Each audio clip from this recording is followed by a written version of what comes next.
Hey guys, tonight we slip quietly into the dim lantern-lit corners of medieval Europe, where stories about impossible creatures weren't just whispered for fun, they were everyday explanations for the strange world people walked through.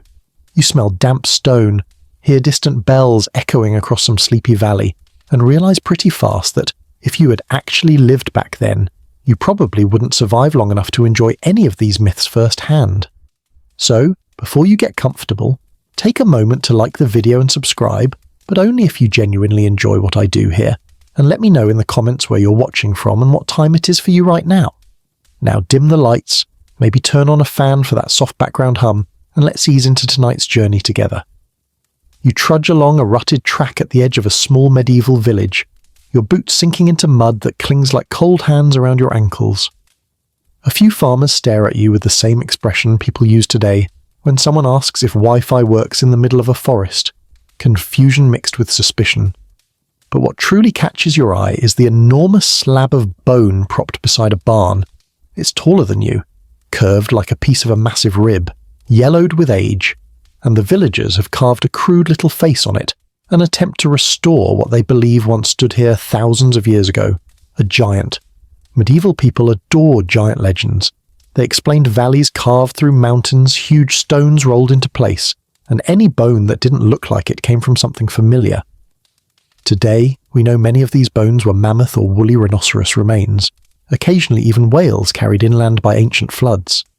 But in the Middle Ages, if you showed up holding a femur longer than a grown man, congratulations. You just found proof of the race of enormous beings who supposedly walked the world before the flood.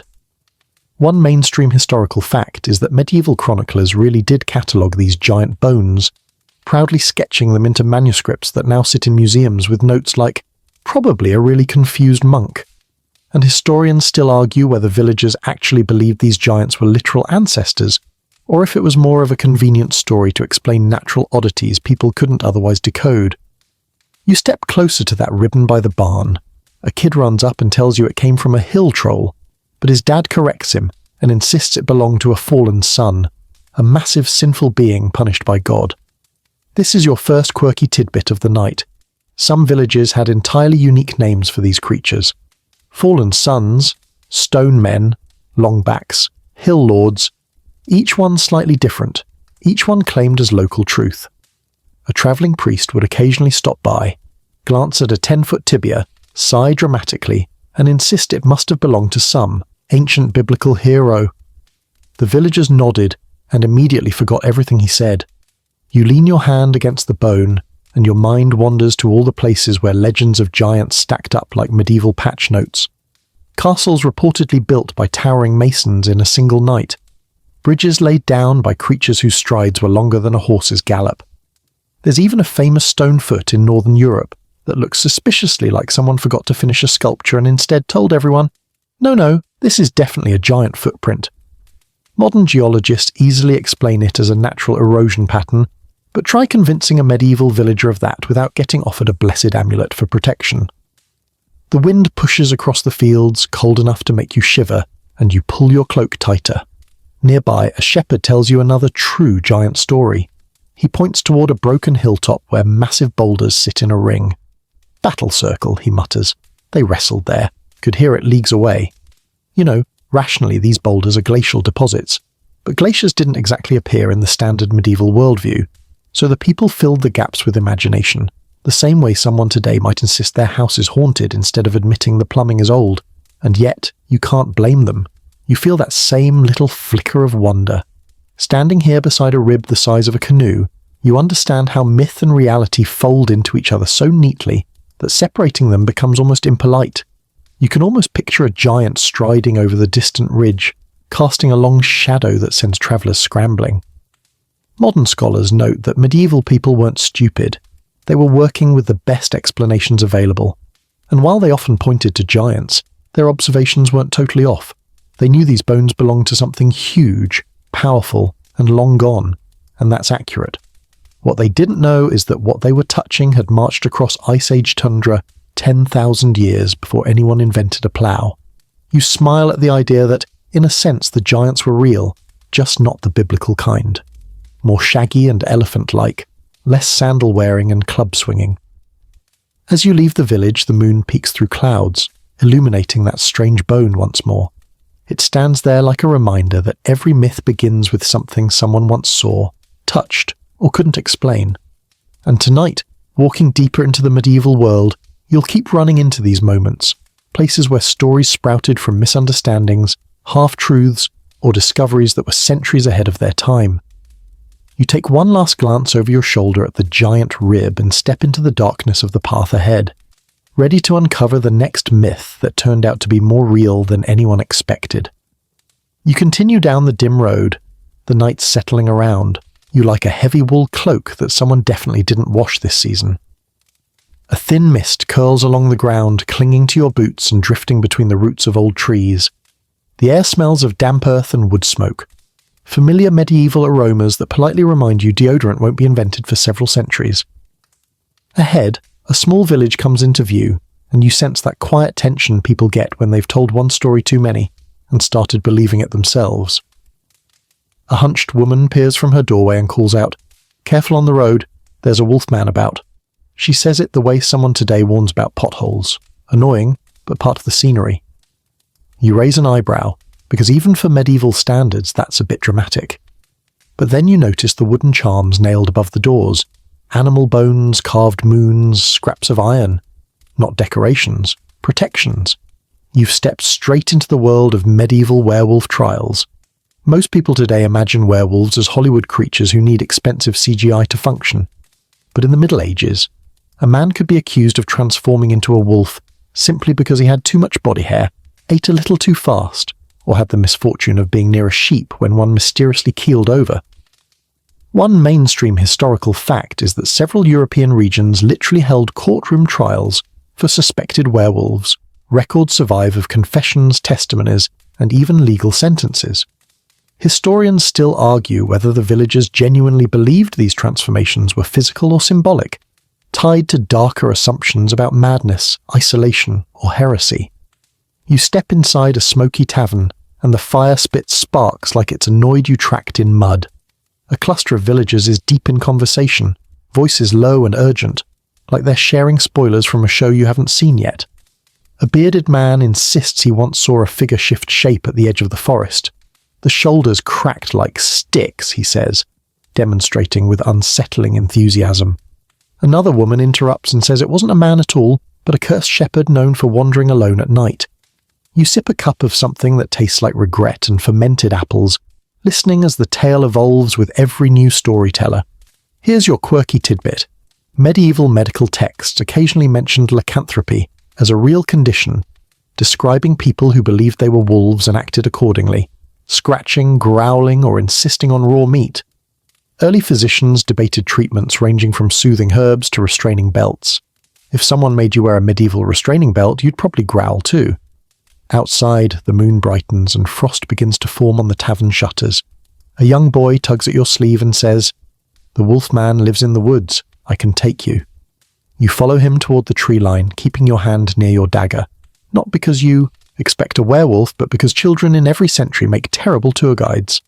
Inside the forest, the ground softens under a carpet of thick needles. The silence feels heavy, like the trees themselves are holding their breath. The boy points to claw marks raked down a birch trunk, 5 deep grooves, each the length of your palm. You crouch, brushing the bark. These marks look real, but you can guess the culprit. A large wolf, a bear, or maybe a wildly determined badger. The boy whispers, he turns when the moon rises. The sincerity in his eyes makes you pause, and this is where the reality behind the myth comes into focus. Medieval Europe had enormous grey wolves, far larger and bolder than most wolves you see today, and they frequently attacked livestock, and occasionally people.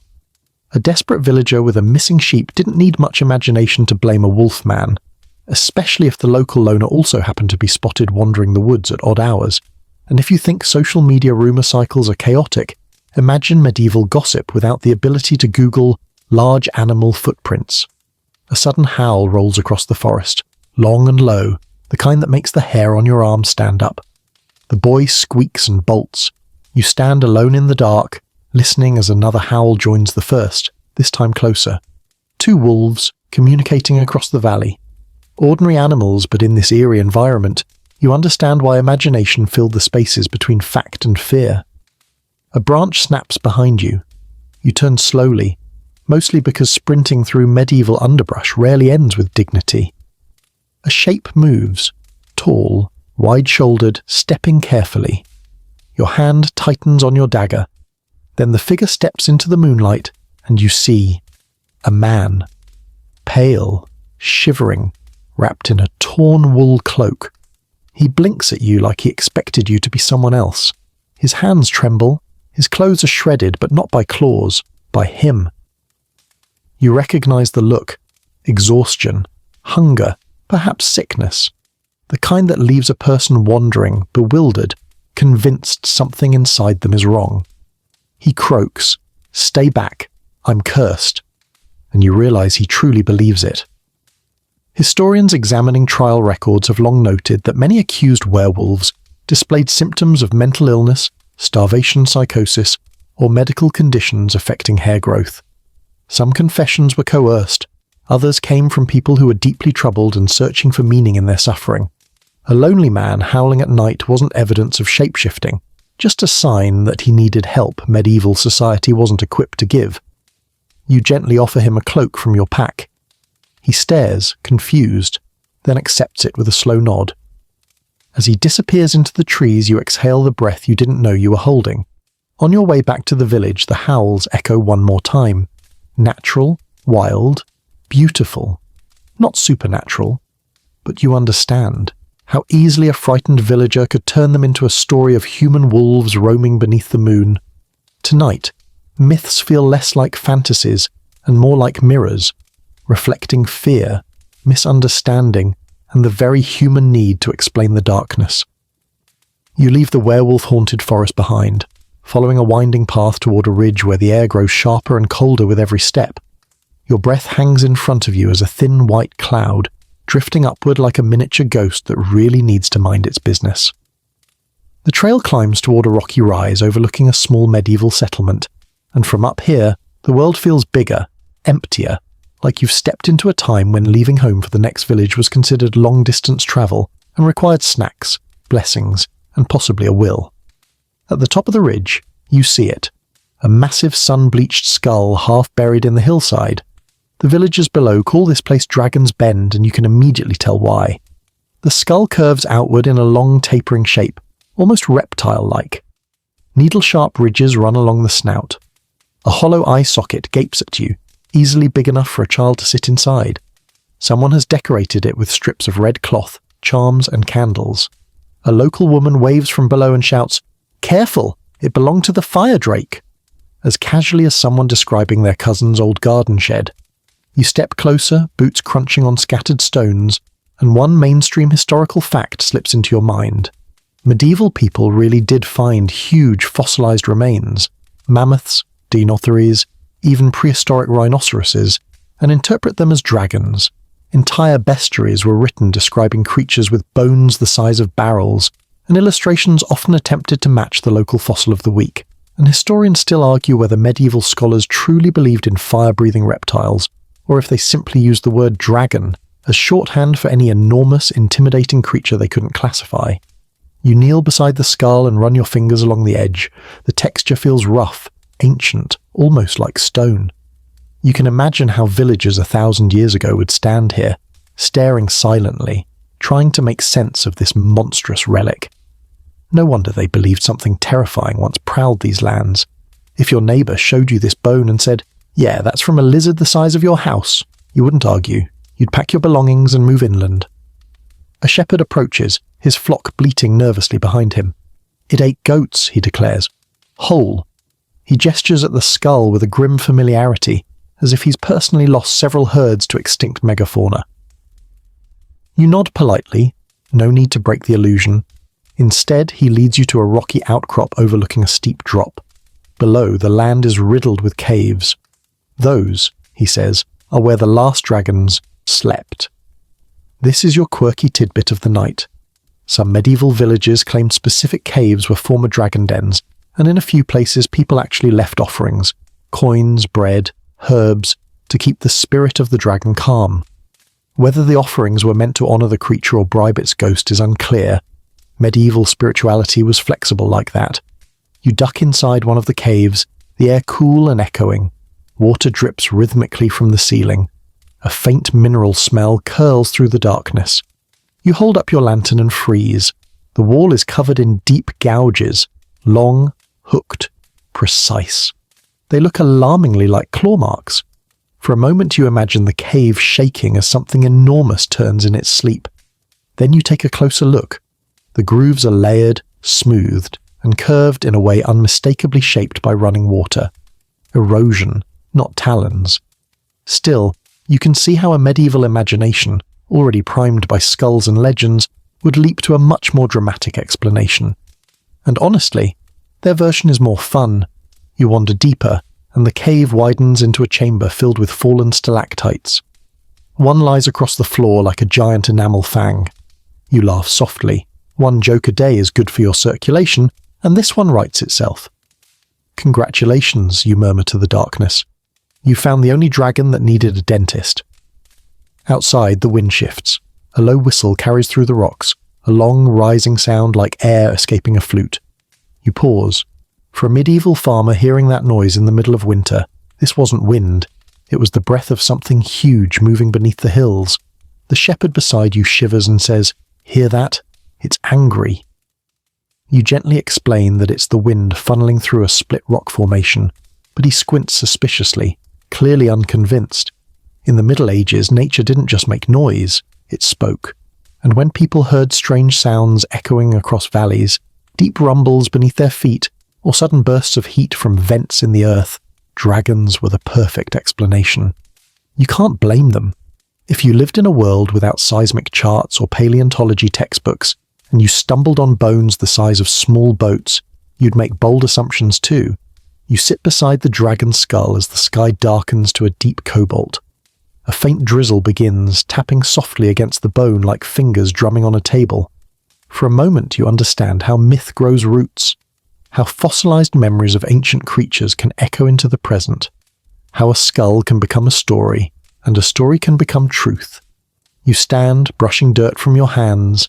As you descend the ridge, the skull watches you from above, silent, immense, timeless. And you realize something important. Dragons weren't entirely imaginary. They simply belonged to an age long before humans ever carved their first runes. Their bones lingered just long enough for medieval minds to resurrect them in legend. And tonight, you're discovering that the closer you look, the thinner the line becomes between myth and the world that inspired it. You follow a dirt path that slopes gently toward the coastline, where the distant sound of waves thumps like a slow, sleepy heartbeat against the shore. A faint, briny breeze slips past you, carrying the smell of seaweed, salt, and that odd fishy tang every medieval port had, the scent that politely announces, sanitation was not top priority. Lanterns glow in windows along the harbour, flickering against wooden walls warped by spray and time. From here, the sea stretches into a deep blue-black void, its surface smooth as oiled cloth. But the villagers claim it hides things that should never be named, and tonight you're ready to meet the sea monsters with human faces. Down by the docks, a fisherman waves you over. His beard is a masterpiece of salt crystals and questionable grooming choices. He gestures at a long wooden table, where a huge creature lies on display, wrapped in nets. At first, you think it's just a very unfortunate fish, but then you notice the face, round, pale, and disturbingly human-like. Its eyes, glassy and dark, reflect the lamplight. Its mouth curves in what could be mistaken for a solemn expression. You lean in. The monster is actually a monkfish. A mainstream historical fact slips comfortably into place. Medieval sailors frequently encountered monkfish, oarfish, basking sharks, and various deep-sea creatures whose features looked uncannily humanoid or monstrous. Without modern taxonomy, people did what people always do. They filled the knowledge gaps with imagination. Entire chronicles described merfolk, sea bishops, sea monks, and creatures with faces like sinners and tails like devils, and historians still argue whether these accounts reflect sincere belief or a mix of exaggeration and sailors trying to impress landlocked crowds. The fisherman proudly taps the creature's cheek with one calloused finger, "See that? Looks just like my brother-in-law," he says. The men beside him nod solemnly, as if this is a fair and scientific comparison. Humour aside, the resemblance is eerie enough that you understand why medieval sailors thought the ocean was full of half-human beings. You stroll down the pier as gulls shriek overhead, their calls sounding like someone trying to start a conversation they definitely shouldn't. The water beneath the planks laps gently, but the fishermen behind you whisper about recent sightings, long shimmering forms rising from the depths, pale hands brushing just below the surface, faces peering upward with mournful eyes. A chill runs along your back. Even in this century, the ocean's ability to inspire fear never goes out of style. A grizzled sailor approaches, leaning heavily on a carved walking stick. "Saw a sea bishop once," he says, voice low, "tall as a man but with scales, wore a crown of bone." He gestures vaguely toward the horizon, where a thin band of moonlight touches the water like a blade. You quietly wonder whether he saw a basking, shark's fin cresting the waves, or had simply consumed too much medieval ale. One of history's most questionable truth serums. This brings you to tonight's quirky tidbit. The sea bishop, a legendary creature sketched in medieval manuscripts, likely originated from misidentified giant squid or monkfish remains. One recorded specimen was even presented to a European king, who reportedly found it polite enough to bow. Scholars argue whether this whole incident was wildly misinterpreted or whether some clever court advisor orchestrated an elaborate joke that spiraled out of control. Curiosity pushes you toward a narrow stone jetty jutting into the sea. The night air grows colder, and the waves slap the rocks with increasing urgency. Out of habit, you scan the dark water for danger, a sensible reflex in a world where people believed ocean demons dragged sailors down to bargain for their souls. The wind whistles, and the hulls of docked boats creak softly, like old men sighing in their sleep. Then you see something, a long silver form gliding just beneath the surface, smooth, sinuous, reflective. It undulates slowly, like a ribbon of moonlight weaving through the water. For a moment your breath catches. It's beautiful, otherworldly. The creature lifts its head, or what you think is its head, and you glimpse a face, not human, not fish. Something in between, framed by trailing filaments that sway like hair. Before your mind leaps to mermaids or cursed sailors, you remind yourself this is likely an oarfish, one of the longest bony fish on Earth, capable of stretching over 30 feet. Medieval sailors almost certainly saw these shimmering giants and concluded the sea was home to angels, serpents, or hybrid beings who slipped between worlds. And honestly, watching this one drift past, glowing faintly beneath the waves, you can't blame them. You inch closer. The oarfish turns, its large eye catching a glint of moonlight that feels unsettlingly intelligent. For a heartbeat, you understand those medieval drawings. Elongated bodies, flowing manes, faces carved with human-like solemnity. Some illustrations are surprisingly accurate, given the artists probably glimpsed their subjects on stormy nights while clinging to violently swaying ships. A sudden splash snaps you back. A group of fishermen hurls a net into the water, shouting over each other as the oarfish disappears into the depths with a single fluid ripple. "You missed it," one yells. "That was the sea preacher." The others nod, already turning the moment into legend. Within an hour, the creature's size will grow from impressive to impossible, and by dawn, someone will swear it spoke. You walk away from the chaos, feeling the cool night settle around you. Beyond the harbour, the open sea lies vast and unknowable. The medieval mind filled that emptiness with stories, some wild, some poetic, many rooted in real encounters with creatures that rarely surfaced. And as you gaze into the black water, you realise something essential about these myths. They weren't inventions meant to frighten children. They were attempts to map the unknown, to explain the unexplainable, to make sense of the shimmering shapes just out of reach. Tonight, standing at the edge of this ancient harbour, you feel that same wonder, the same uncertainty, the same thrill of not knowing what might rise from the deep next. You leave the restless coastline behind and follow a narrow pilgrim path that winds into the quiet countryside. The air grows still, almost reverent, as if the world itself is holding its breath. The sky is softened into a pale grey, the colour of old vellum. Somewhere in the distance a bell tolls, a slow, patient sound that drifts across the hills like a reminder to walk gently. Medieval travellers knew this road well. They came seeking answers, blessings, and occasionally immortality. Tonight, you're heading toward a myth wrapped in silence, the immortal hermit on the mountain. Your boots crunch on dry leaves as the path climbs. Vine-wrapped trees lean over you like tired guardians, and the air carries the faint scent of pine resin and damp moss. Birds flutter overhead, then fall quiet as you pass, as if even they respect the strange stillness that pools around this place. Legend says a hermit lived far up this mountain, so old that people forgot when he'd arrived. Some said he'd been there since their grandparents' were young. Others swore he'd been blessed, or cursed, to never die. A mainstream historical fact threads gently into your thoughts. Medieval Europe recorded several immortal hermits, individuals who lived unusually long lives for the period, often reaching their 90s or even beyond, which at the time felt equivalent to living forever.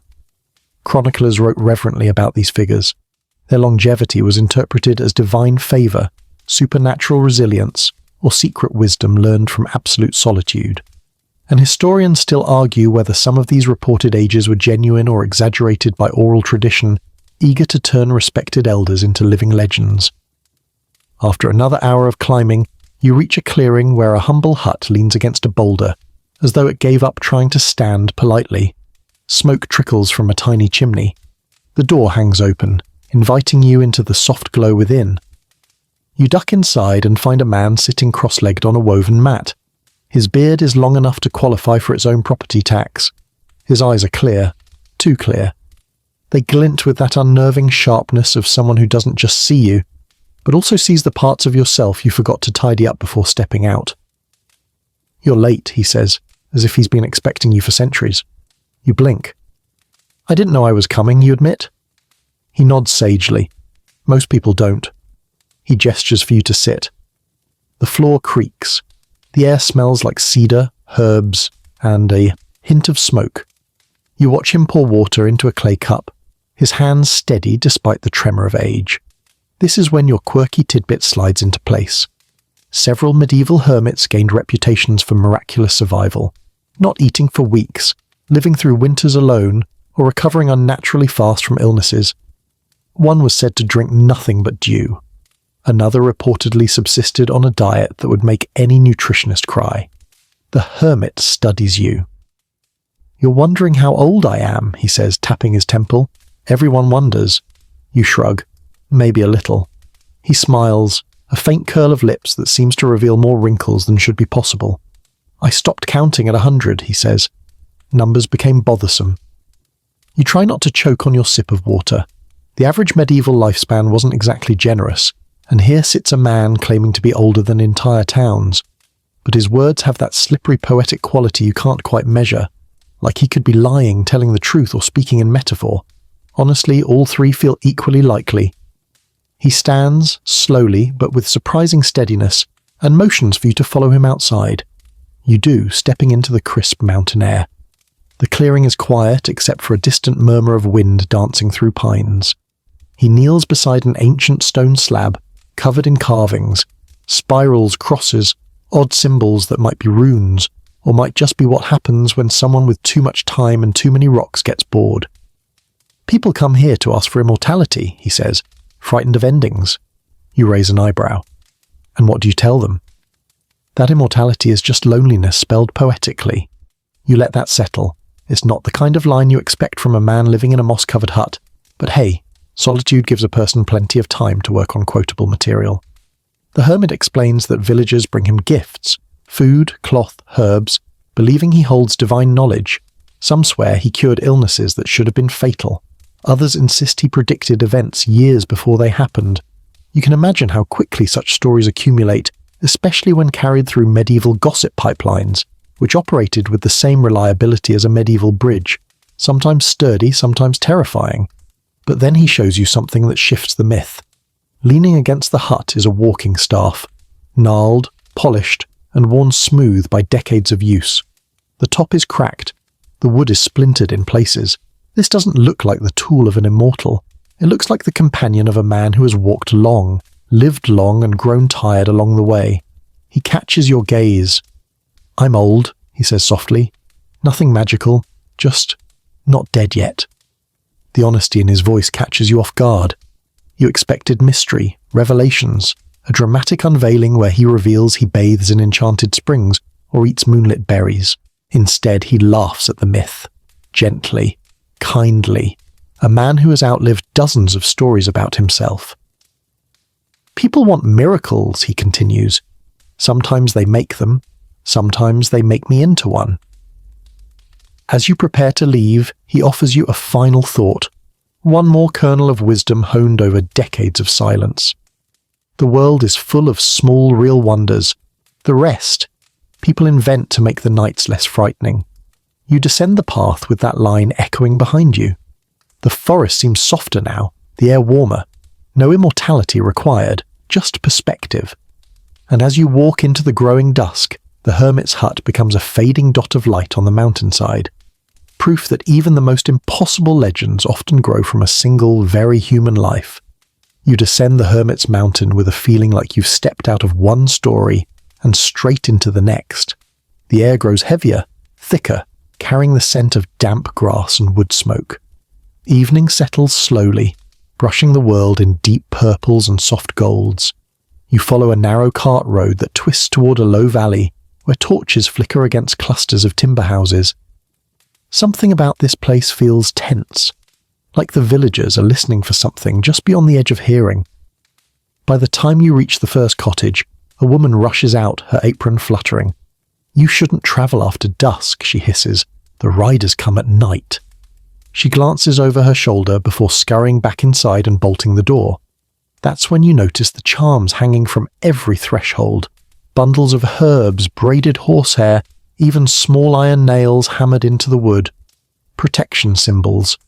You've arrived in the land of ghost nights on the old road.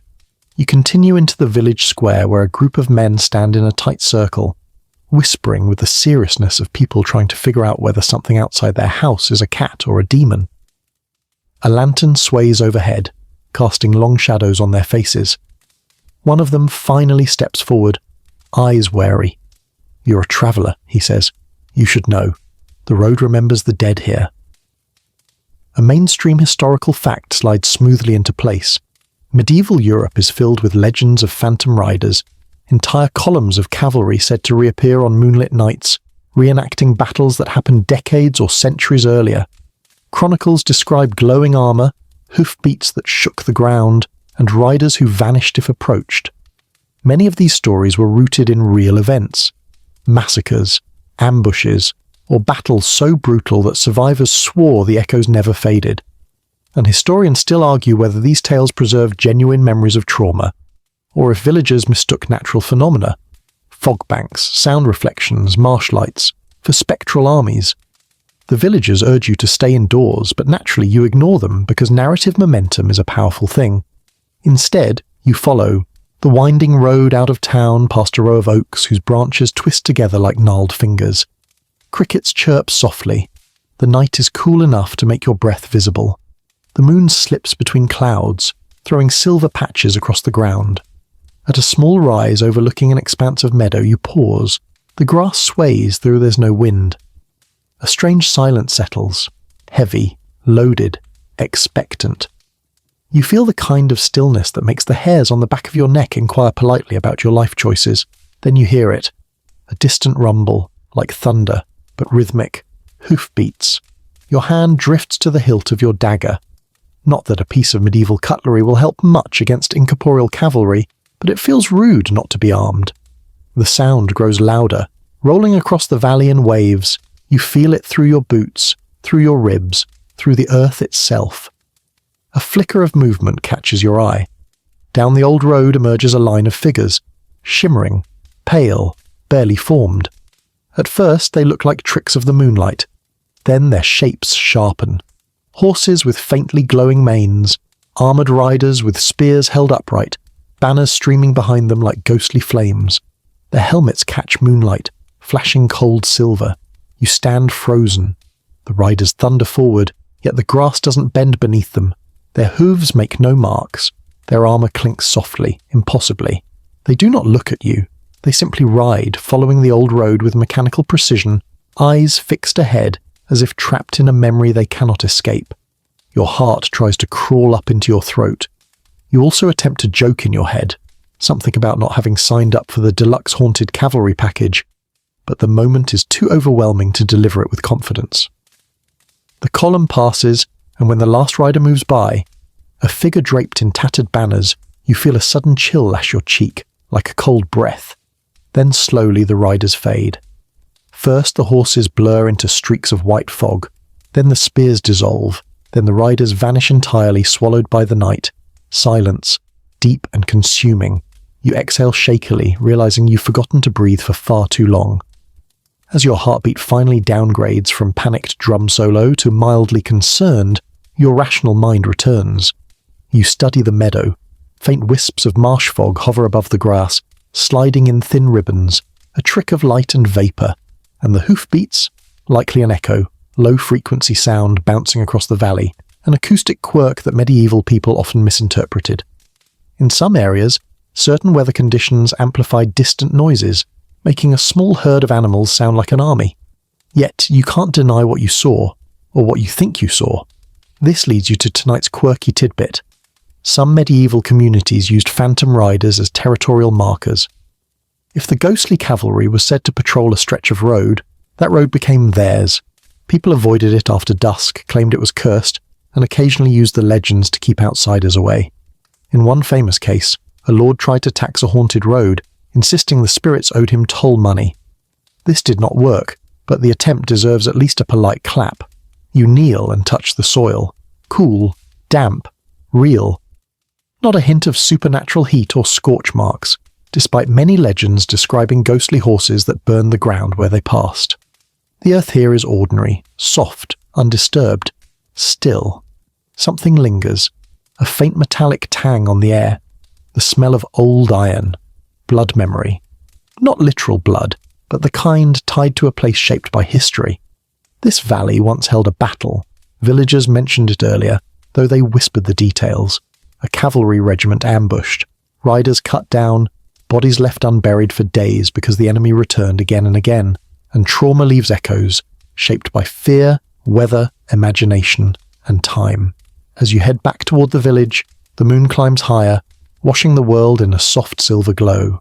The road crunches beneath your steps, the oaks sway gently, no more hoofbeats, no more phantoms. But when you glance over your shoulder, you almost expect to see a faint line of riders cresting the hill again, caught between this world and another, forever riding towards something they can't reach. You walk on, reminded that not all medieval myths were invented from nothing. Some were born from grief, from memory, from the way history lingers long after the people who lived it have turned to dust. You leave the haunted valley behind, following a winding dirt track that curves between fields of barley swaying gently under the night breeze. The air feels heavier here, thick, humid, almost sticky on your skin. Clouds gather low over the horizon, bruised purple and grey, carrying the tension of a storm that hasn't decided whether it wants to exist yet. A lone windmill turns in slow, lazy circles, its wooden blades creaking like an old man complaining about his joints. Everything feels strangely charged, as if the sky itself is bracing. Then you hear it. Distant thunder rumbling low across the plain. A woman working outside a cottage looks up sharply, eyes wide. She drops her bundle of herbs and makes the sign of protection. "It's her again," she whispers.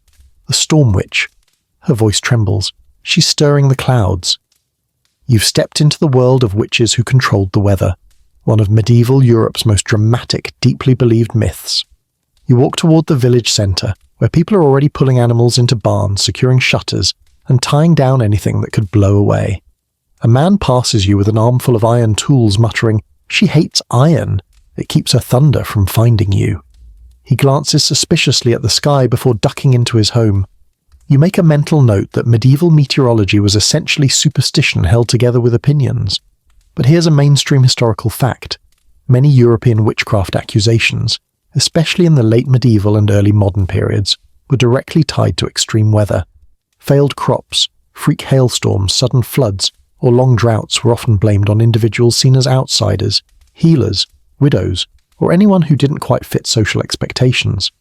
Some court records explicitly accuse people of raising storms, spoiling the clouds, or stealing rain.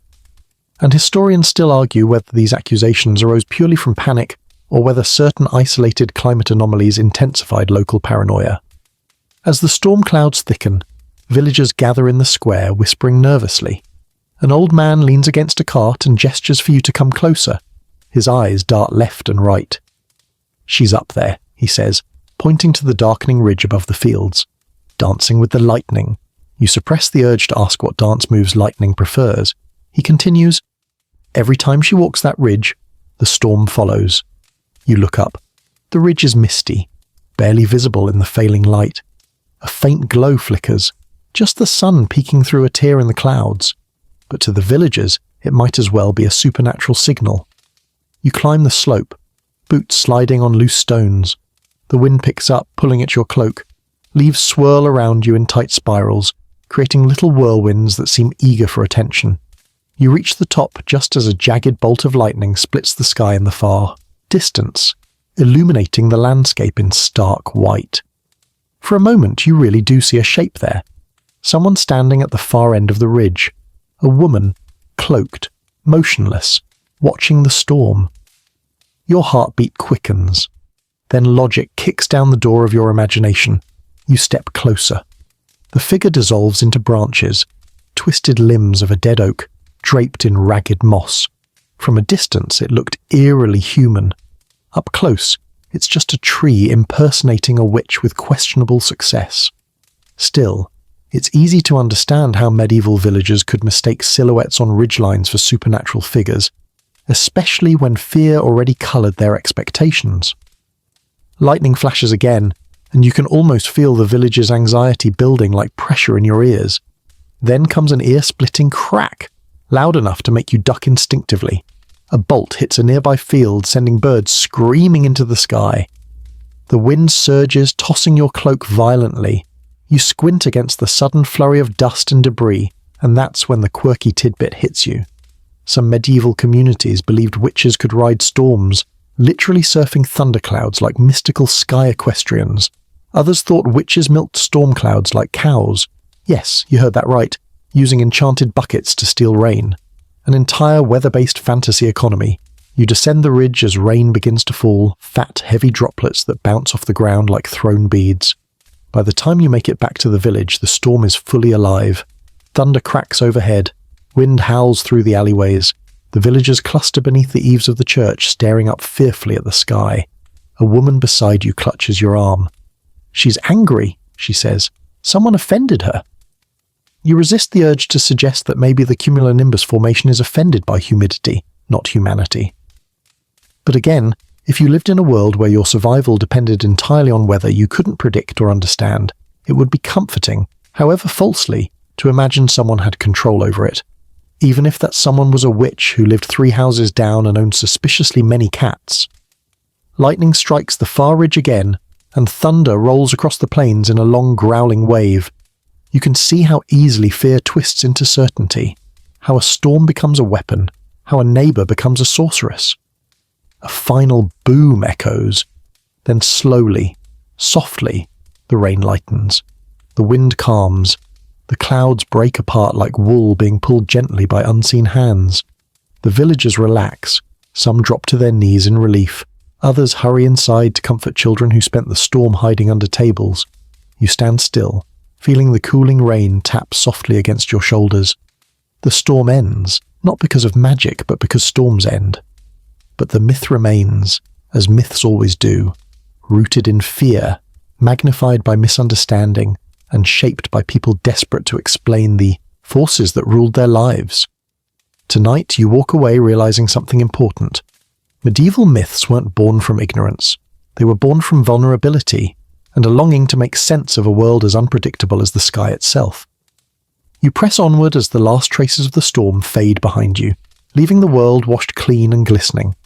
Puddles mirror the moonlight like scattered pieces of polished silver. The air smells of wet earth, pine, and that strangely comforting scent of rain-soaked soil, nature's way of saying, "Sorry about the chaos earlier." Fireflies blink lazily in the grass as you follow a narrow trail toward a broad, open moor where the land rises into low, ancient hills.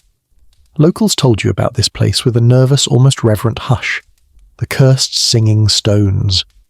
At first, it seems ordinary, just a cluster of standing stones perched on a windswept ridge, their silhouettes sharp against the night sky.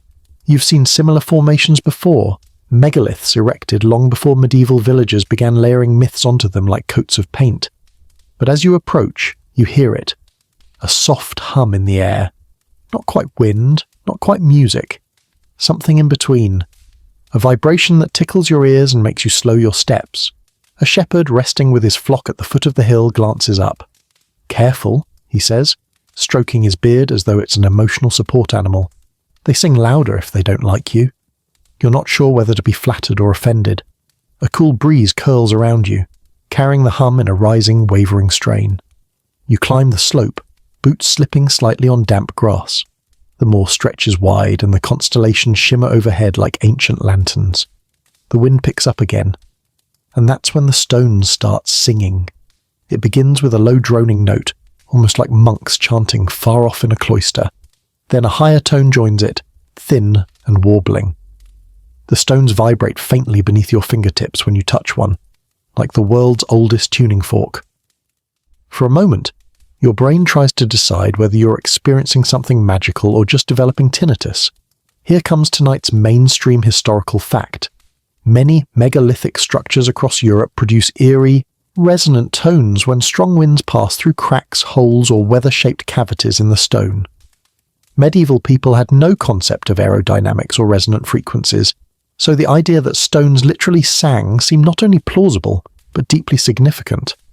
And historians still argue whether some ancient builders deliberately shaped stones to create acoustic effects, or whether medieval accounts exaggerated natural phenomena. You lean closer and feel another vibration, a long, mournful echo moving from stone to stone like a message travelling between old friends. The hum deepens, becomes layered, atmospheric, strange, beautiful. Even with your modern mind whispering explanations, you understand why villagers found this unsettling.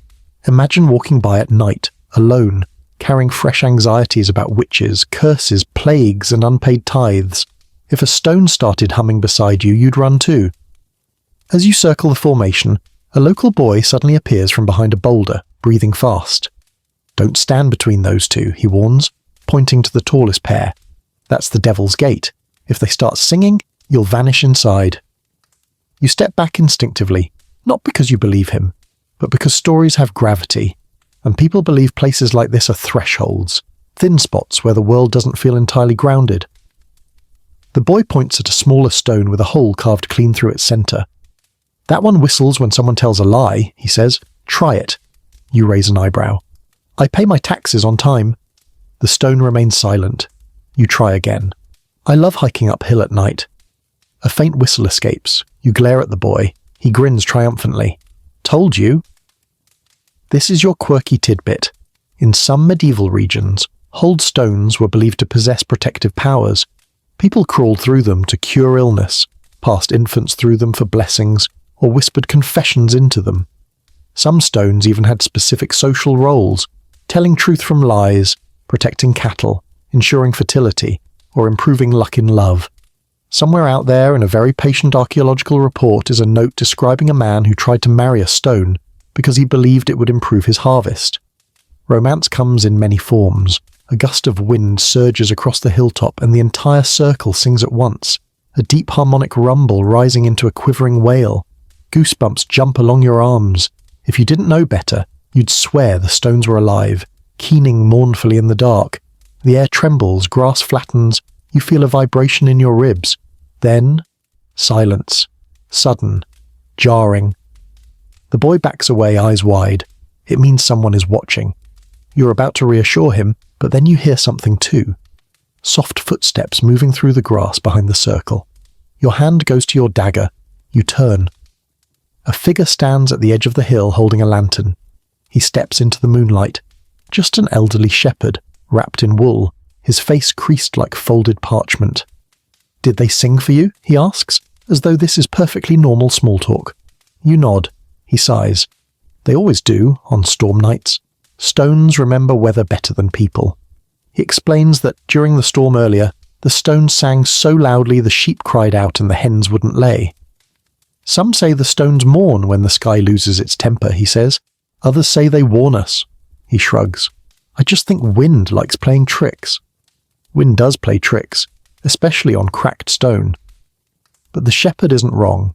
You can't quite shake the sense that these stones hold memories older than the myths wrapped around them.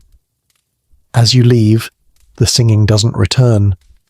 The night grows quiet again, still, soft, restful.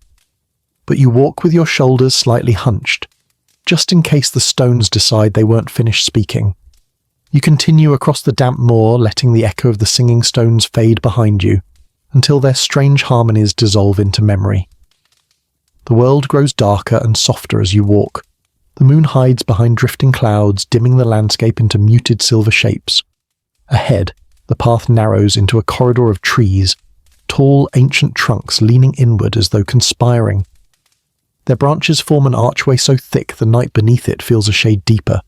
A wooden sign stands beside the entrance, carved with shaky letters, "The Forest of Living Shadows." Because nothing says welcome like ominous branding, the moment you step under the canopy the air changes. It becomes cooler, quieter, denser, as if sound itself tiptoes here. Your boots sink into soft moss that drinks each footfall, leaving behind only faint impressions. Fireflies drift lazily between the trees, their pale glow flickering like candle stubs, never quite bright enough to be comforting. Then you see it. A shadow. It flits across the forest floor, quick and graceful, like a person darting between trees. You spin, ready to confront absolutely nothing. The shape melts as soon as you turn. Just darkness rearranging itself. Your pulse picks up. You tell yourself it's fine. Honestly, your nerves just haven't recovered since that whole ghost night situation. A few paces deeper, another figure glides across the path ahead. Thin, elongated, impossibly smooth.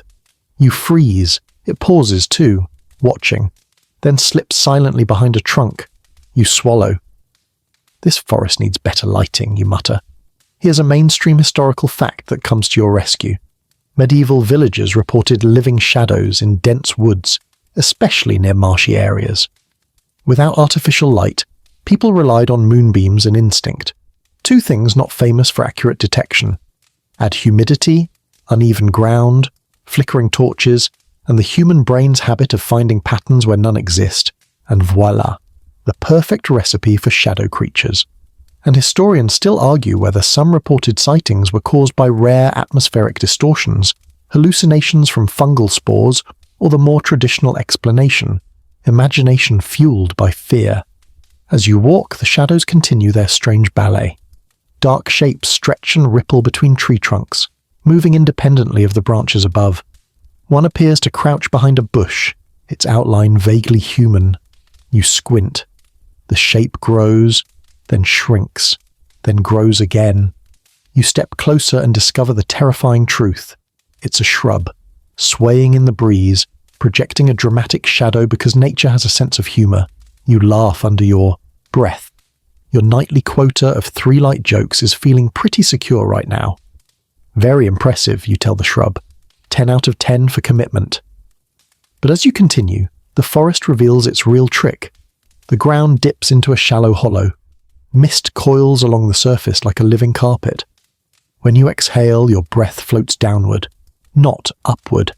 It sinks into the fog and becomes part of it. The mist shivers, then rises in long tendrils, forming what looks suspiciously like arms. The shadows lean, twist, gather, disperse. You instinctively take a step back. Your brain whispers ancient warnings. Don't follow silhouettes. Don't trust shapes without substance. Don't go deeper. Your rational mind whispers, this is normal, probably, mostly. This is where the quirky tidbit comes in. Some medieval forests produce moving shadows due to a phenomenon called light, scattering through particulate moisture. Or, in medieval terms, the darkness is alive and I regret my life choices. Certain valleys with low-lying fog create perfect conditions for shadow illusions that look startlingly animate. Travellers described shadows that split apart, merge again, or follow them eerily close. A few chronicles even note that people avoided specific woods because the spirits there mimic your footsteps. You test it. You take one step.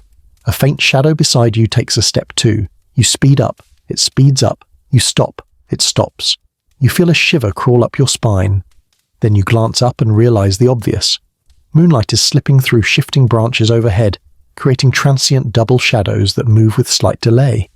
A natural phenomenon, though you suspect your amygdala will be filing a complaint later. A rustle sounds behind you. You whirl around. Something scurries between the trees, low, fast, silent, except for occasional snaps of twigs.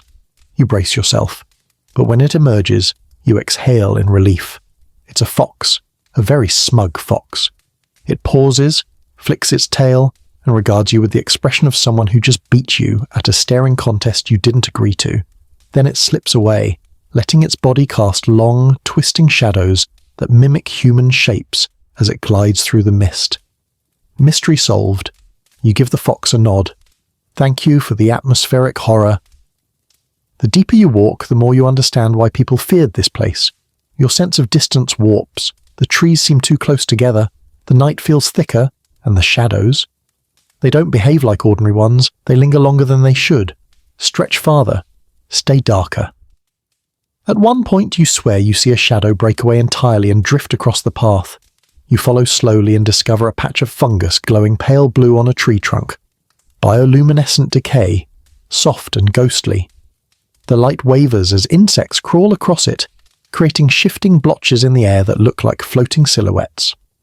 Medieval people, with no concept of luminescent, microbes naturally assumed these shapes were spirits. You step back and breathe. The forest isn't alive, just busy, complicated, full of misdirection.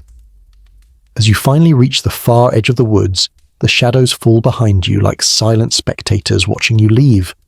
The trees thin, the night brightens, the air feels lighter again, but as you glance over your shoulder one last time, you notice a shape. Tall, still, leaning against a tree. It doesn't move, it doesn't sway, it waits. You blink, and it dissolves into darkness. The forest of living shadows is done with you, but you suspect it hasn't finished telling stories. You emerge from the forest of living shadows feeling like you've just survived an hour-long optical illusion test.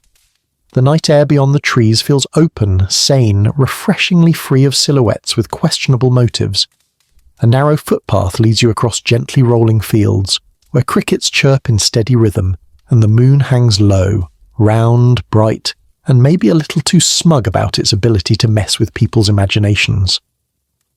Ahead, a cluster of old stone houses comes into view, their chimneys coughing thin ribbons of smoke into the night. A stray dog trots past you, pausing only to give you a suspicious once-over before deciding you're not carrying snacks and therefore not worth its time. Typical medieval dog attitude. You step into the village square just as an elderly woman pulls a curtain back and peers at you through her window. Her expression is the universal medieval face for new stranger causa potential chaos. She steps outside, gripping a lantern. You're out late, she warns. That's how he finds you. He, you repeat. She leans in, whispering like she's about to reveal the secret ingredient in a cursed soup. The noble who drinks blood. Ah, you've finally reached the legend of the blood-drinking noble, a myth that lingered in medieval Europe long before the word vampire had its modern bite. You follow her pointing finger toward a looming stone manor at the edge of the village. It sits half-hidden behind a line of cypress trees that sway like tall, dark sentries. Candlelight flickers faintly within, though the windows are shuttered tight. A mainstream historical fact slides into place.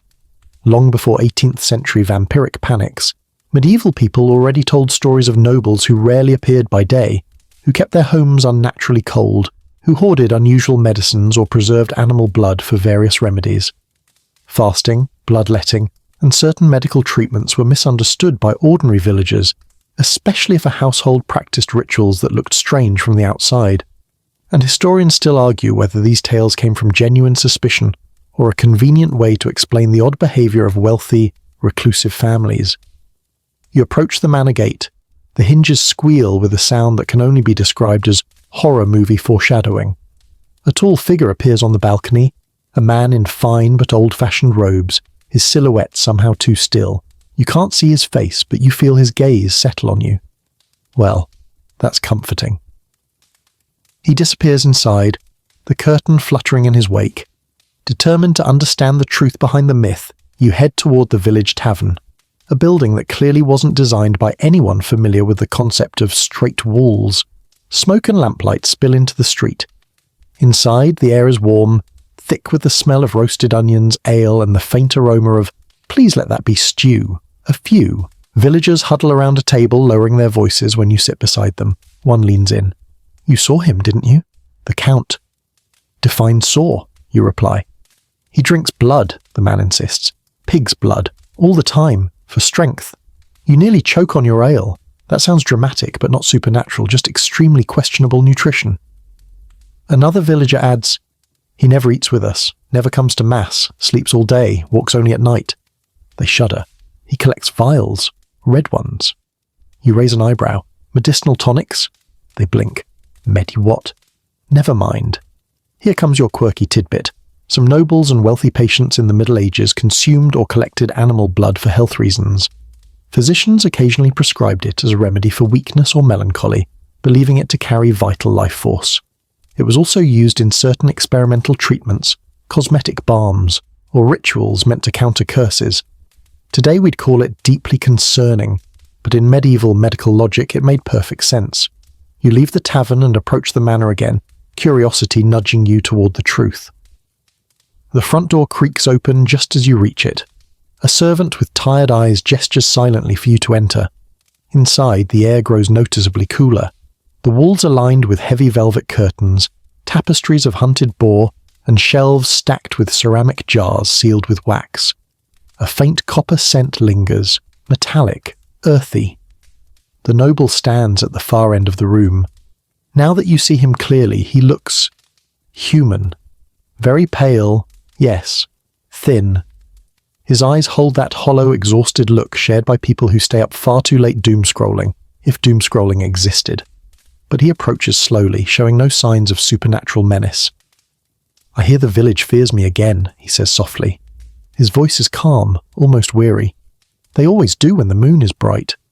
You nod, unsure whether to admit you may have contributed approximately 30% of that fear by standing dramatically outside like an amateur ghost hunter. He gestures to a table where small glass vials rest. Inside each is deep red liquid. Not glowing, not swirling, not doing anything suspicious. Pig's blood, he explains, for an illness of the humours. My physician insists it restores balance. You resist the urge to say, have you tried soup? He continues, I stay indoors during the day because sunlight worsens my condition. I walk at night for air. The villagers draw their own conclusions. You study him. Everything adds up.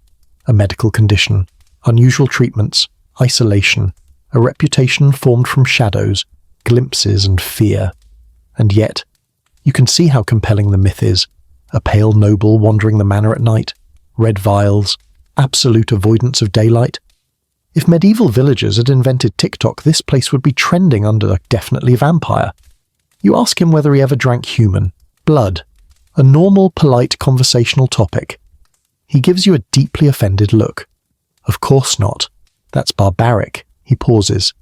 Though, he adds, my grandfather once claimed that boar blood made him strong enough to chase wolves off the livestock. You smile softly. Villagers turned that into something else, didn't they? He sighs. They always do. When you leave the manor, the night feels less intimidating. The cypress trees sway gently, harmlessly. Even the dog that ignored you earlier looks marginally less judgmental. Walking down the moonlit road, you reflect on how myths don't always grow from supernatural events. Sometimes they grow from misunderstanding or silence, or something as simple as an unusual treatment prescribed by a confident medieval doctor. The blood-drinking noble wasn't a monster, just a man, struggling with illness, and caught in a story larger than himself. You step beyond the village and back into the open field, where the night stretches quiet and endless. The myths continue to unravel, but each one leaves behind a trace of truth, a whisper of the world that shaped it. Ahead, the road bends toward your next story. You follow the moonlit road away from the noble's manor, letting the cool night settle around your shoulders like a gentler cloak than any tailor could stitch. Somewhere far behind you, the manor shutters close with a wooden thump, ending the night's final rumour. Ahead, the road narrows between rows of crooked trees that look suspiciously like they're leaning into gossip. The path soon widens into a quiet clearing. A cart track branches off toward a small rise where a squat, dark shape looms against the skyline. At first, you think it's just another medieval building. Stone walls, slanted roof, moss doing its best to hold everything together. But then you notice the carved lintel over the door, a horned figure etched in deep lines, and above it, a symbol that looks unsettlingly like a giant staring eye.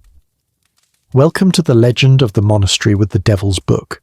Villagers told you about this place in hushed tones, insisting monks here once created a manuscript so enormous and so uncanny that no single man could have written it without supernatural aid. They said the devil himself guided the quill. Some claim that if you opened the book too wide, you'd hear whispers curling out of the pages. Naturally, you decide to go in, because curiosity is basically your only consistent personality trait at this point. The wooden door groans open. Cool air spills out, carrying the scent of old parchment, beeswax, and that faint mustiness that only buildings with questionable insulation can achieve. Inside, the monastery is silent except for the slow drip of water somewhere in the distance.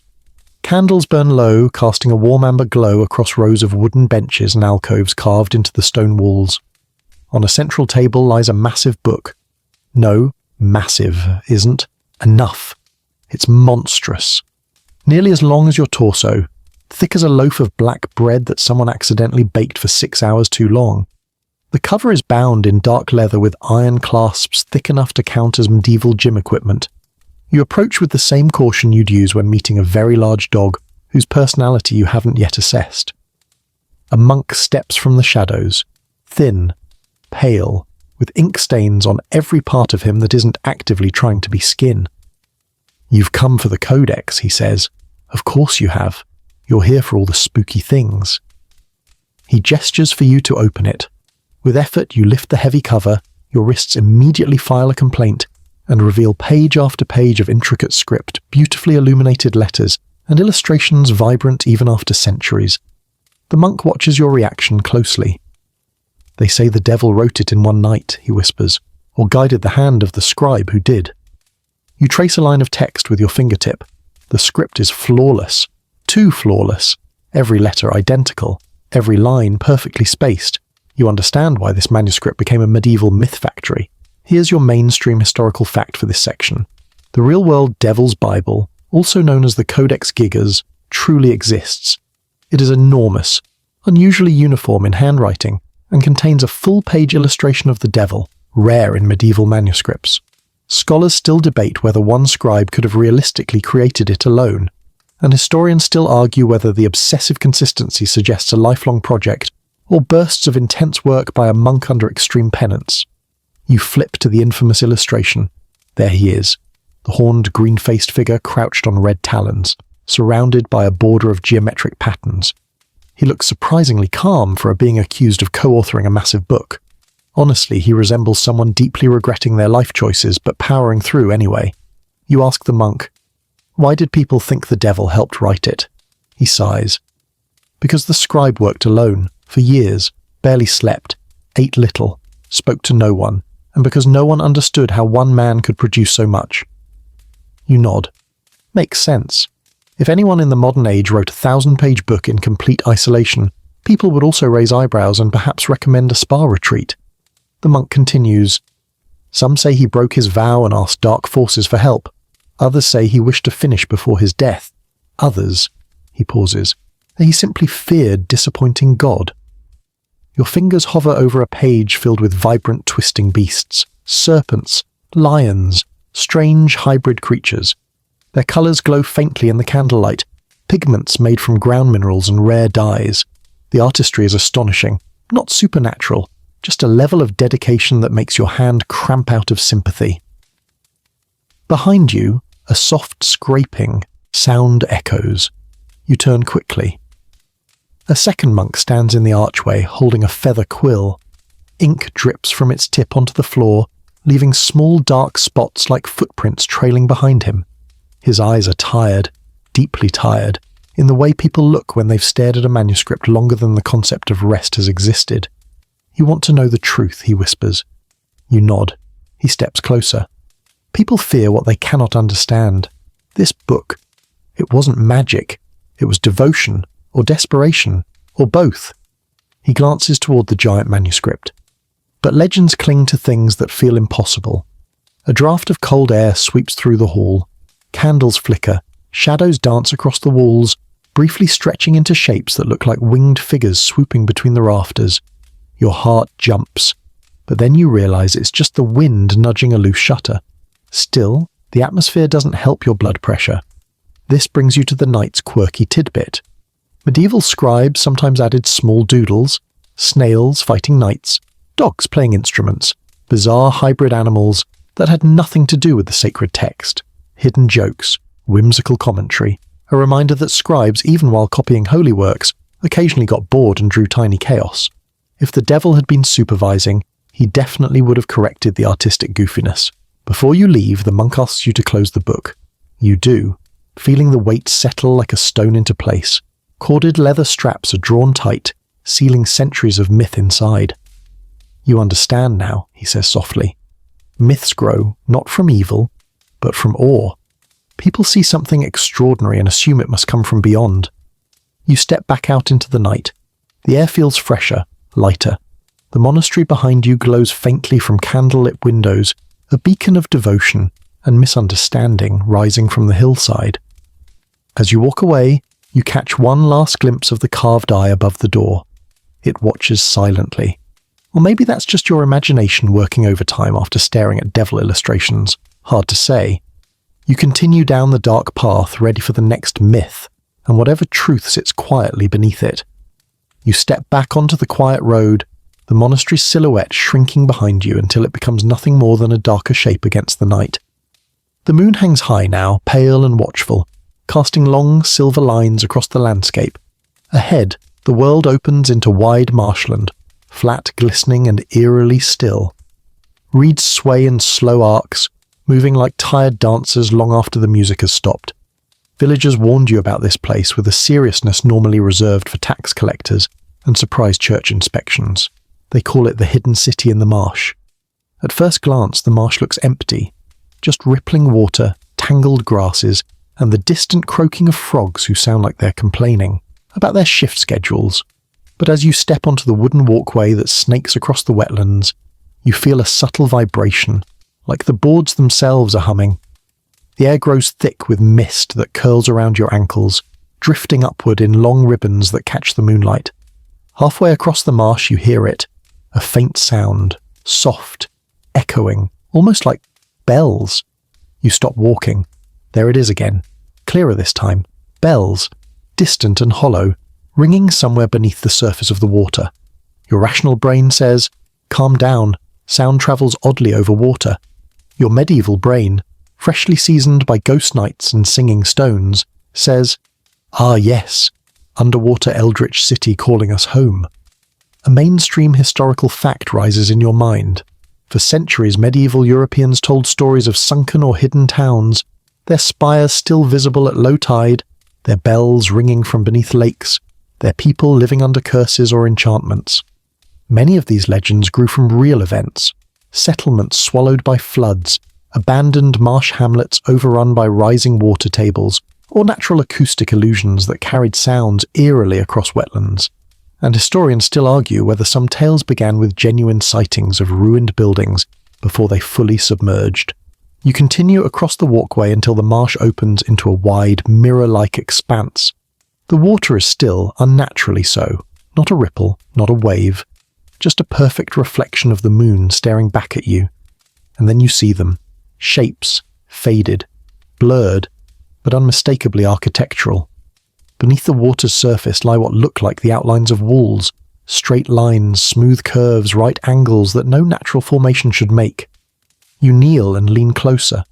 The moonlight illuminates faint silhouettes, the remains of low stone structures half buried in mud.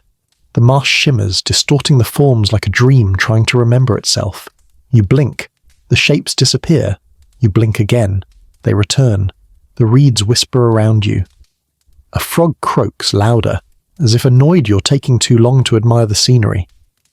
A young man appears from the haze, carrying a fishing spear and wearing the expression of someone who absolutely believes the marsh contains unpaid debts.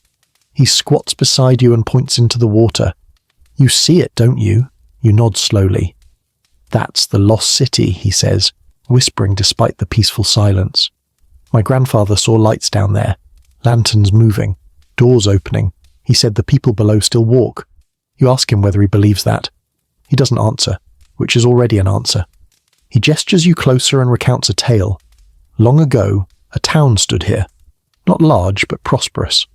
Then a storm came, 3 days long, with rains that fell like punishment and winds that tore roofs away like pages from a book. On the 4th day, when the villagers ventured outside, the ground beneath the town had begun sinking, slowly at first, then with terrible speed. Houses tilted, wells overflowed, people fled onto higher ground, watching helplessly as their homes vanished into the marsh. You shiver. Not because of the temperature, but because the imagery feels too real, too possible. Here comes your quirky tidbit. Several medieval marsh settlements were built on unstable peat layers. Over time, peat sinks, shifts, or collapses, especially after heavy flooding, causing entire structures to slowly submerge. Add a touch of panicked storytelling, and suddenly you've got rumours of cursed towns swallowed by the earth for angering divine or mystical forces. You ask the young man what the bells were. He pauses and listens.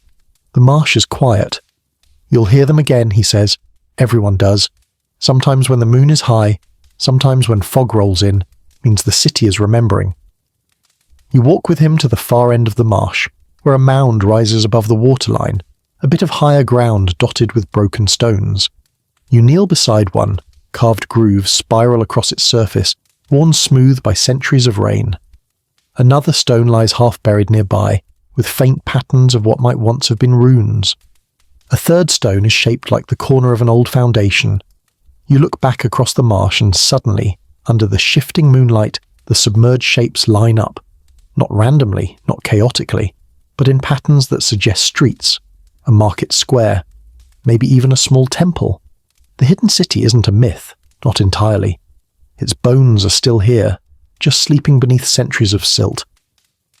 As you rise to leave, the wind stirs the surface of the marsh.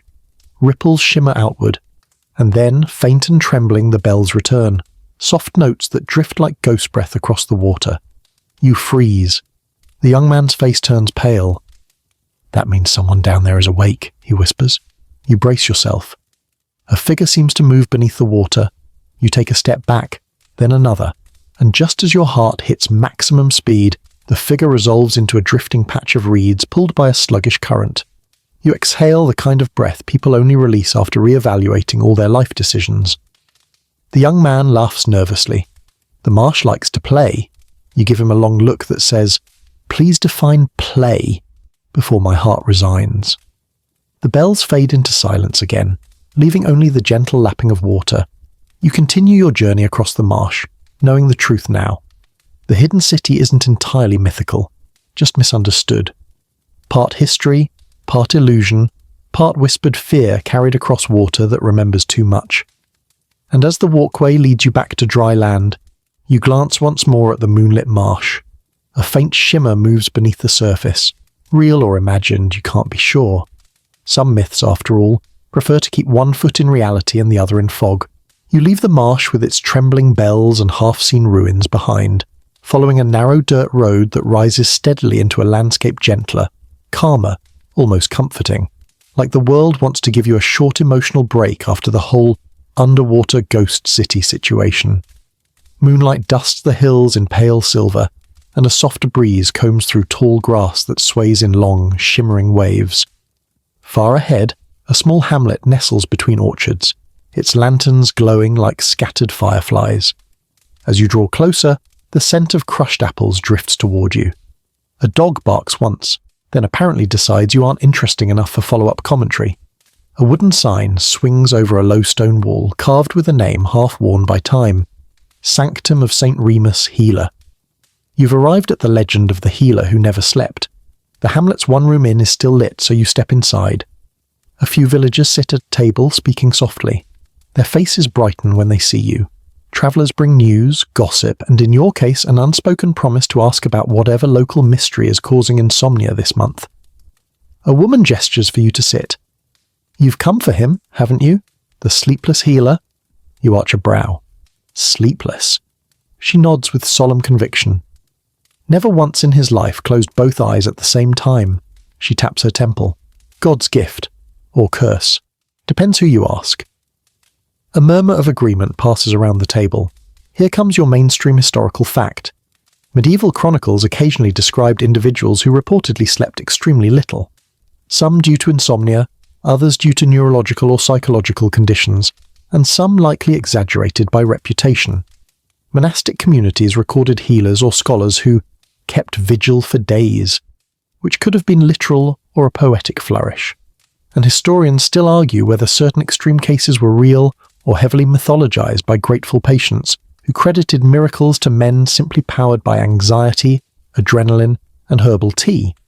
Curiosity leads you up a hill to a cottage with ivy climbing its walls and candlelight flickering behind a small window. You knock softly. The door opens almost immediately, revealing a man in his late middle age, thin, sharp-featured, with the kind of under-eye shadows that scream, functioning on 3 hours of sleep, even if the legend insists he's functioning on 0. He greets you with a warm smile that looks both tired and sincere. You're travelling. Come in. You look like your blood could use calming. You hesitate but step inside. The cottage smells of chamomile, rosemary, and something sharper that probably makes medieval physicians feel very powerful. Dried herbs hang from beams overhead like botanical chandeliers. Ceramic jars line the shelves labelled in careful script. A small cot sits in the corner, neatly made, untouched. I hear you never sleep, you say gently. He chuckles. I rest, but the villagers prefer the dramatic version. He moves with surprising energy, fetching a kettle, grinding something with a stone mortar. His hands move endlessly, mixing, measuring, stirring, as though they fear what might happen if they ever truly stopped. He hands you a cup of steaming tea. You inhale the soothing scent and nearly melt into your seat. Then he begins telling his story. As a boy, I slept little, he says. My mind was always too busy. I heard every sound, felt every breeze, noticed every detail. His tone is calm, not boastful. By adulthood, I learned to work through it. People came to me not because I was blessed, but because I was awake when everyone else wasn't. He shrugs. Night was quiet, a perfect time to make medicines, bandage wounds, sit by the sick. That's when your quirky tidbit arrives on cue. In some medieval villages, the local healer or wise person did serve largely nocturnal roles, checking fevers, staying awake with infants, grinding herbs in the quiet hours. This gave the impression they never slept at all, combined with certain genetic or neurological conditions that reduce the need for sleep. Myth and reality blended quickly, but some legends go even deeper. The healer leads you to a chest by the hearth.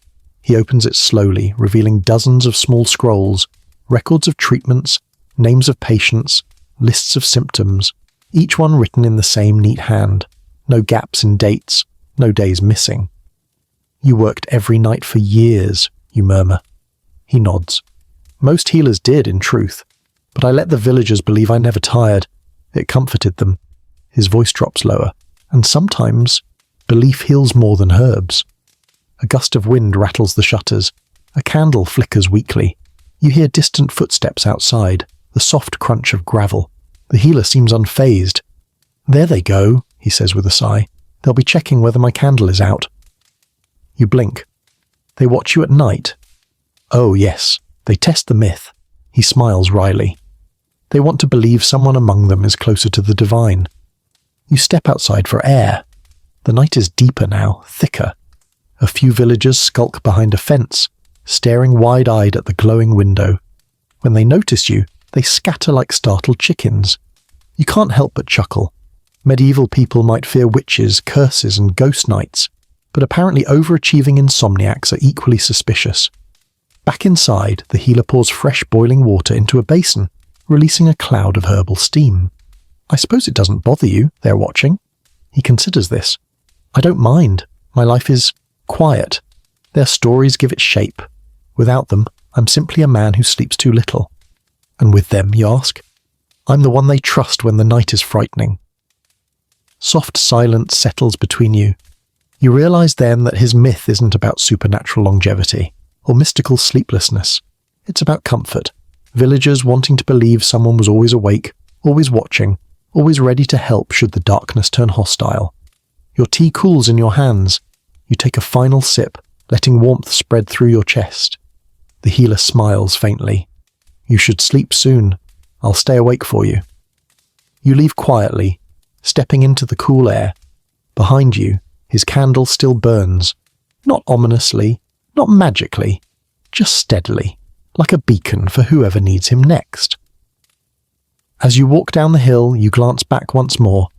The cottage glows against the dark, a myth in silhouette, a truth in light. You continue along the quiet road until the apple-scented air fades behind you, and the landscape shifts once more. Fields giving way to dense woodland, then woodland thinning into gentle pastures dotted with grazing sheep. The night sky's clear again, sprinkled with stars bright enough to make you feel slightly judged for not knowing any of their names beyond that kind of looks like a ladle. Ahead, a low stone farmhouse sits tucked beside a stable. Lantern light glows warmly through its windows, but before you can approach, you hear something unexpected echo across the hillside. A voice, a very human voice, speaking, conversing, laughing.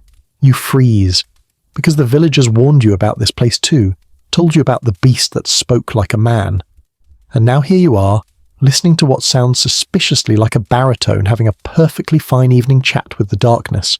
You inch closer, boots soft on the dew-kissed grass.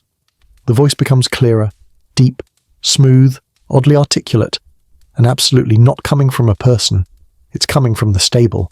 You peer through a gap in the wooden slats, and your heart stutters. A creature sits in the straw. Shaggy fur, small shoulders, long tail, or so it seems in the dim light, and a round, expressive face, lips moving with uncanny dexterity. It's a monkey. A large one, perched comfortably like a tavern, regular complaining about the price of ale. Beside him stands a young man with a shocked expression, as if he still can't believe he owns this animal. "And I told him," the creature says, in a gravelly imitation of human speech, "if you step on my tail again, I'll bite you."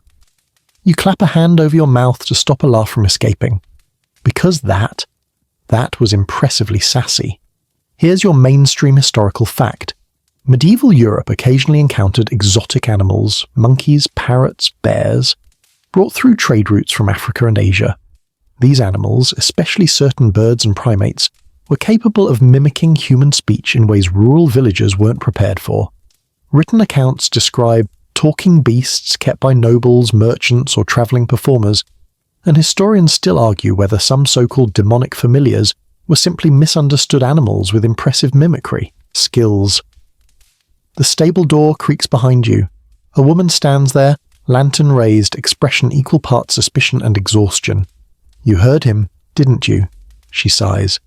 You nod sheepishly. She leads you inside. The creature, a large Barbary macaque, you now realize, tilts its head and studies you with the same judgmental intensity as a medieval tax inspector. Then it smacks its lips and mutters, "Stranger, smells tired. Charming." The young man at its side chuckles nervously. "He learned that from me," he says. "I said it once when the blacksmith visited. Now he uses it on everyone." You sit on a wooden crate while the woman explains. "My brother bought him from a travelling merchant. They claimed he came from across the sea where beasts speak like men." The macaque interrupts. "Not beasts. Friend." She glares at him. "He's learned about 10 words, maybe 15, but when he strings them together, the villagers think he's cursed." You watch as the macaque picks up a wooden cup, sniffs it, then hands it to the man with a command that sounds suspiciously like, "Drink." The man obeys. Honestly fair. You would too. A quirky tidbit arrives right on schedule. Medieval bestiaries often portrayed monkeys as mock men, creatures resembling humans in unsettling ways. Some chroniclers described their intelligence with both fascination and fear, claiming they could steal voices, mock prayers, or imitate sins. A few manuscripts even show monkeys dressed in robes, holding books, or participating in parodies of court or church life. Basically, medieval scribes were accidentally inventing political cartoons.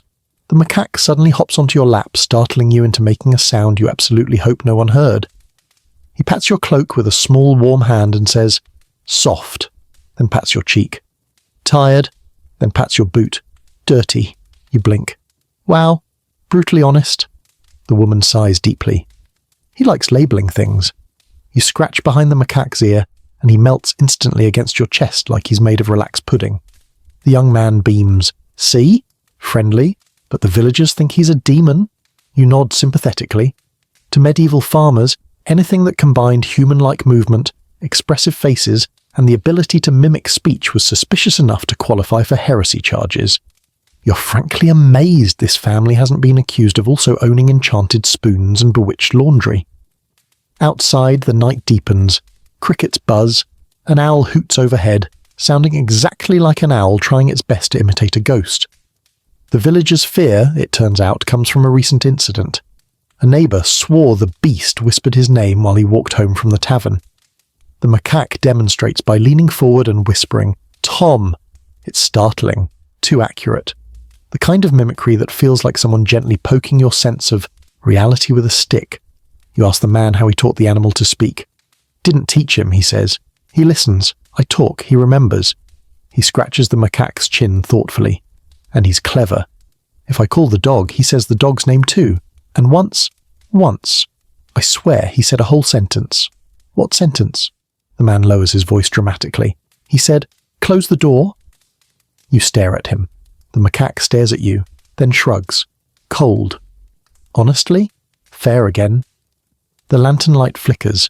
Shadows sway gently across the stable walls, and suddenly you understand how powerful this myth could become in a world of uncertainty.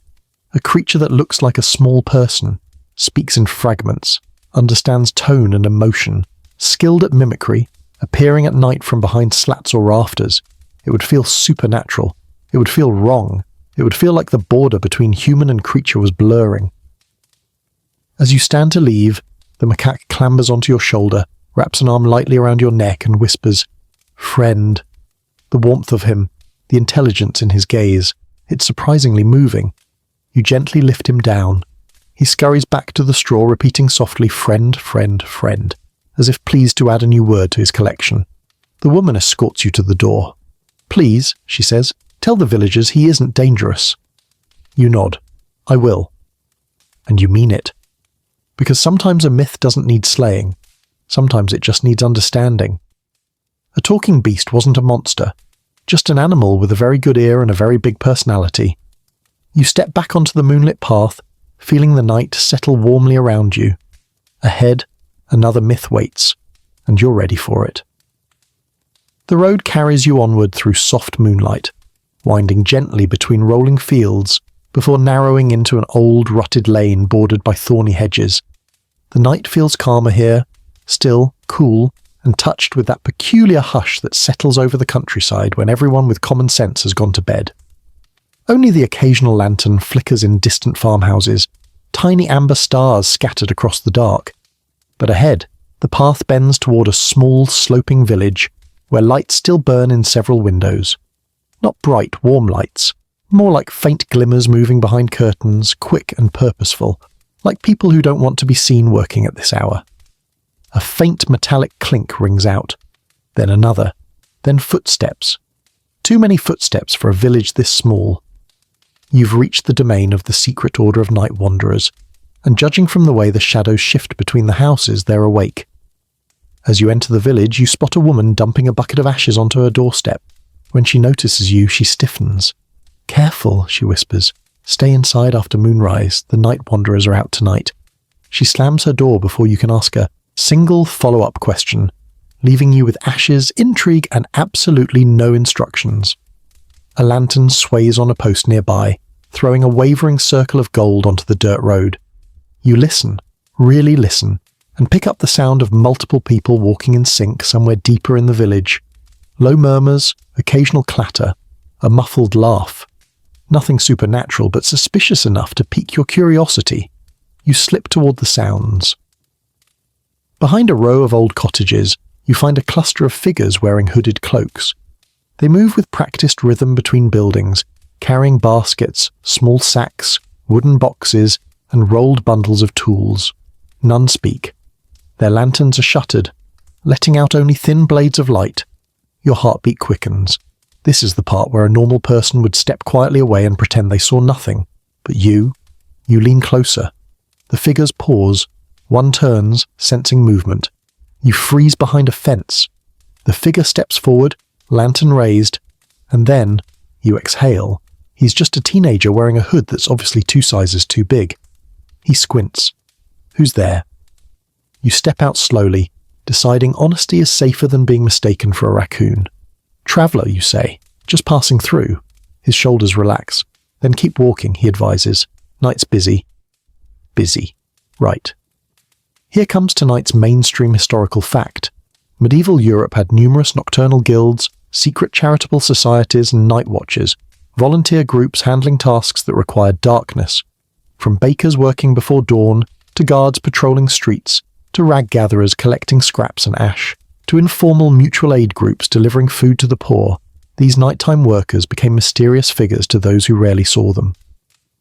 And historians still argue whether some so-called secret nightly orders were real organised societies or simply bundles of unrelated night labourers whose paths overlapped. You follow the boy as he rejoins the group. He doesn't stop you, either because you don't look threatening or because he assumes you won't understand what's happening anyway. The cloaked figures reach a small barn and place their baskets down. Inside, older villagers sort through piles of food, bread ends, wilted greens, a few turnips, and pack them into smaller bundles. You blink. They're preparing deliveries. A woman with a strong jawline and soot-streaked cheeks approaches. "You're new," she says bluntly. "What do you think we do out here at night? Summon demons? Dance with ghosts?" You open your mouth to reply, but she waves you off and continues. "We feed the families who don't ask for help, the proud ones, the scared ones, the ones who'd rather skip meals than admit it." "Ah, this is not the dark cult villagers' fear. This is kindness. Organised, secret kindness." She hands you a loaf of bread. "Make yourself useful. Doorstep of the Red House, left side of the..." "Well?" You deliver the loaf, feeling strangely honoured to be part of this midnight operation. When you return, one of the men, broad-shouldered, quiet, offers you a steaming cup of something that smells like broth and ambition. You sip. It's warm, savoury, and surprisingly good considering the kitchen likely has 1 pot and 0 spices. He gestures toward the cloaked workers. "They call us night wanderers," he says. "Think we're thieves or cultists. Truth is, we help where help is needed. But people fear what they only see in shadow," you nod. Fear thrives best in half-glimpses and assumptions. A quirky tidbit floats into your mind. Certain medieval cities had night brethren, groups that patrolled streets specifically to extinguish unattended candles, rescue lost animals, or escort vulnerable people home. Some wore hoods or masks to avoid recognition, which only made their reputations more mysterious. In one region, a nocturnal guild even collected and redistributed firewood to widows, yet locals firmly believed they were supernatural protectors or dangerous spies, depending on who you asked. Back in the barn, one of the women lights a larger lantern, finally illuminating the group fully. They're ordinary people. Farmers, bakers, widows, young men, grandmothers, united not by mysticism but compassion. They finish dividing food and wrap it in cloth bundles. The leader, an older man with grey streaks in his beard, approaches. "You've seen what we do," he says. "So understand this. We are shadows by necessity. If the village knew who received help, pride would crumble, jealousy would grow, arguments would spark. Better that they think we're an eerie order working in darkness than neighbours bearing witness to their struggles." You sense the weight of that truth. Sometimes anonymity protects everyone. The man hands you a candle stub, tiny, faintly scented of beeswax. "A gift," he says, "a reminder that goodness hides too." You tuck it into your pouch. As the night wanderers disperse, their cloaks merging with the darkness, you feel the quiet shift again. The village returns to stillness. Windows darken. The wind settles. You leave the settlement with a new understanding. Not all medieval myths came from fear of monsters or mysteries. Some came from misunderstanding the quiet acts of good people who preferred shadows over praise. The night wanderers weren't cultists. They weren't sorcerers. They were kindness, hidden by choice, mistaken by rumour. You walk back onto the moonlit road, the candle stub warm in your pocket, ready to meet the next myth waiting beyond the bend. The path leaves the quiet village of night wanderers behind, sloping downward into a valley where the air turns damp, heavy, and cool. The night becomes darker here, not because of clouds or forest canopy, but because mist clings low to the earth in long trailing sheets. It moves sluggishly across the ground like breath from some great creature sleeping just beneath the soil. The scent of wet stone and algae curls into your nose as the land dips further, welcoming you into the territory villagers warned you about with grave, earnest faces. You've entered the domain of the lake that swallowed travellers. At first, you see nothing more than a placid body of water nestled between rocky hills. The moon reflects on its surface in a perfect silvery disk, so clear it looks like you could peel it off with your hands. But as you approach the shore, a strange unease settles over you. The air feels wrong, thicker, like the lake is holding its breath. A rickety wooden pier juts into the water. It creaks softly even though there's no wind. A lone lantern hangs from a post, swinging as though disturbed by a passing hand you cannot see.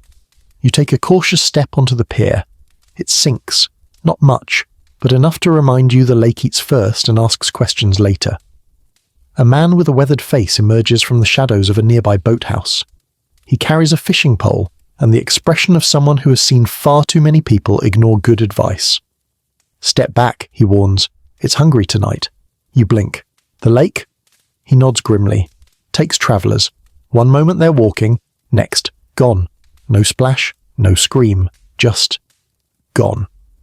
Well, that is both comforting and very much not comforting. Here comes your mainstream historical fact. Medieval Europe had numerous hungry water legends, lakes, bogs, marshes, and river mouths believed to pull people under mysteriously. Many such stories grew from real environmental hazards, sudden sinkholes beneath shallow water, invisible currents, glacial kettles, deep pockets of mud hidden by surface vegetation. Entire sections of peat bog can collapse without warning, swallowing anything above them, and historians still argue whether specific, vanishing travellers' tales originated from geological events or exaggerations layered over generations. You kneel at the edge of the pier and peer down. The water is black glass. You cannot see a single inch below the surface. The fisherman joins you, pointing to a patch of reeds. "Lost a horse there once. Solid ground, it looked like. Then," he gestures downward, "gone." You feel your stomach tighten. Nature is supposed to be pretty, not predatory. You test the ground near the shoreline, pressing your foot into the soft mud. It quivers, just a little, as if the earth below is hollow, watching, waiting. A ripple spreads across the lake with unsettling speed. It reaches the shore, laps against the mud, and retreats silently. That's when you hear it. A faint gurgling sound, wet, groaning, like water moving through something it shouldn't. You step back instinctively. "Groundwater pockets," the fisherman says. "The lake breathes through them." You raise an eyebrow. "Breathes?" He shrugs. "That's what we say. What else could make water move like that?" You consider the scientific explanation, that changing groundwater pressure can create upward bubbles that disturb the surface, but decide that now is not the moment for medieval hydrology lectures.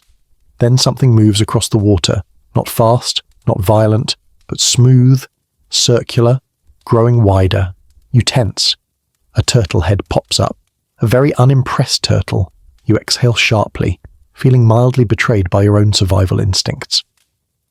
The turtle stares at you with the calm disdain of someone who knows exactly how dramatic you are being. The fisherman chuckles.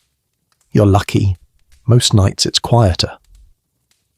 He leads you along the shore to a narrow outcropping of stones. "There," he says, pointing at the waterline. "Do you see it?" You squint. At the bottom of the lake, far down, rests something shaped like a roof peak. Angular, straight, too geometric to be natural. A structure, a building, a remnant of a settlement swallowed long ago.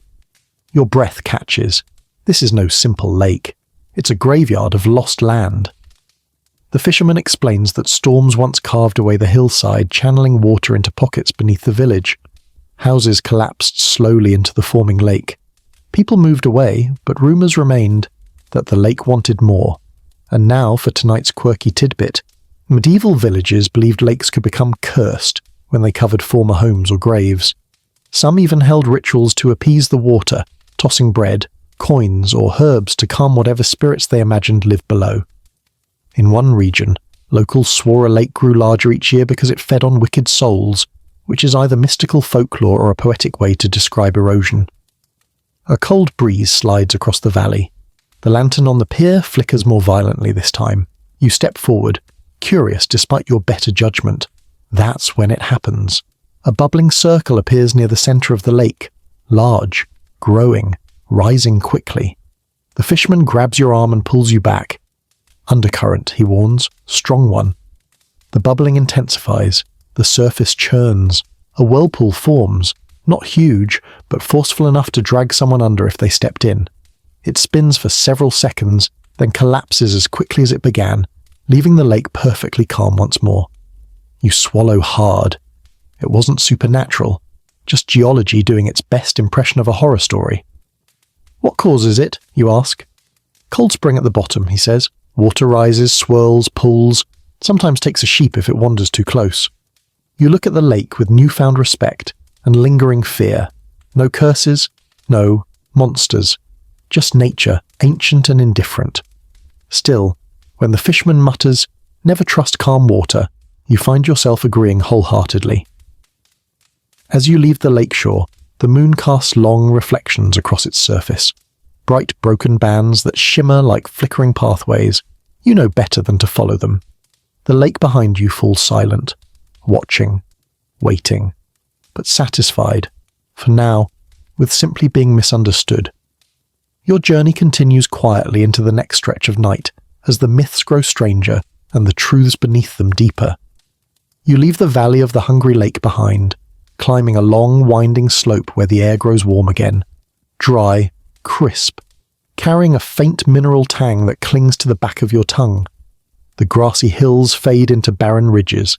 The trees thin, then vanish. The ground shifts from soil to hardened sand that crunches beneath your boots like ancient glass. Every breath tastes like sun-baked stone, even though the sun is long gone. Ahead, the land glows in pale moonlight, vast dunes stretching to the horizon like frozen waves. You've stepped into lonely desert country, the kind medieval Europeans rarely visited but loved telling unsettling stories about. Travellers swore this place whispered to them, sung to them, even lured them off their paths. Because here lies tonight's myth, the singing air above the desert. At first, all you hear is silence, deep, heavy, endless. It's the kind of quiet that makes your heartbeat sound arrogant. But as you walk farther into the sandy expanse, a low hum brushes past your ears. Soft, faint, almost gentle enough to dismiss as imagination. Almost. You climb a dune shaped like a sleeping giant and pause at the top. The wind slides across the sand and suddenly the sound rises, deep and resonant, vibrating through the ground. A long humming note, then another, then a strange harmonic that feels like the world is trying to sing through your bones. The hairs on your arms rise, the air tastes metallic, your heartbeat stumbles, then you hear it shift into something that might almost, maybe sort of sound like a voice, a man's voice, low, echoing, calling across the dunes. You freeze. Here comes your mainstream historical fact before your imagination decides to sprint away without you. Several deserts around the world produce booming sand, a natural acoustic phenomenon caused when millions of grains slide together under specific conditions. Medieval travellers reported the sound as singing spirits, trapped souls, or the voices of vanished armies. And historians still argue whether some European singing desert tales came from first-hand accounts, or exaggerated retellings brought by merchants from distant lands. You kneel in the sand and press your hand into the surface. The warmth lingers even at night. The dune shifts slightly beneath your touch, and the sound shivers again, an eerie tremolo that seems to ripple outward from your palm. "It's alive," a voice behind you murmurs. You whirl around. A small caravan approaches, 3 camels, 1 lantern, 0 willingness to slow down. A man in travel-worn robes waves. "Don't sit too long," he warns. "The dunes move, they don't ask permission." He stops beside you, squints toward the horizon and listens as the dune hums. "Hear that? The desert scolds us, means it doesn't like the weather." You raise an eyebrow. "Weather?" He nods. Dry enough to crack the sky, makes the sand angry. You decide to not question the concept of meteorologically emotional sand. The man introduces himself as Hamdan, a trader familiar with this region. He leads you down the dune, explaining how local stories describe the sand's voice. Some say it's jinn, some say it's ancient kings, some say it's the earth telling you where not to walk. As if to punctuate his words, a new sound rises, higher, sharper, like a chorus of flutes made of stone. Your pulse jumps. You feel a vibration in your ankles, subtle but real. Hamdan lifts his lantern, scanning the slope above. "Ah," he says finally, "you're lucky. Tonight the dunes will show you something interesting." "Singing dunes," he explains, "need dry air, warm sand, and the right kind of slope. Too flat? Silence. Too wet? Silence. Too coarse? Silence. But here, tonight, the sand is just right." Then, with the solemnity of someone preparing a magic trick, he kicks the dune. The sand shifts in a rolling wave, the dune trembles, and then, whoom! A deep bass note rolls out, long and resonant. It feels like standing inside a giant bell someone's gently ringing. The air vibrates, your chest vibrates, the world vibrates. You stagger slightly. "Okay," you mutter, "that's new?" Hamdan laughs. Imagine hearing that in pitch darkness with no explanation. You do imagine it, and decide medieval travellers deserve more sympathy for their dramatic storytelling. This brings you to tonight's quirky tidbit. Some medieval writers insisted desert spirits, called wind riders, dune singers, or whispering ones, use these sounds to lure travellers into losing their path. In some tales, people followed the singing only to vanish into sandstorms or sink into shifting pits. In others, the singing foretold the arrival of caravans, storms, or even divine messages. One account claims monks tried to exorcise an entire dune. It did not work. Hamdan motions for you to follow him to a different slope where the sound softens into high, whistling overtones. When you slide your boot across the surface, a rippling squeak erupts, a sound like a mouse arguing with a violin. You both freeze. Then Hamdan laughs again.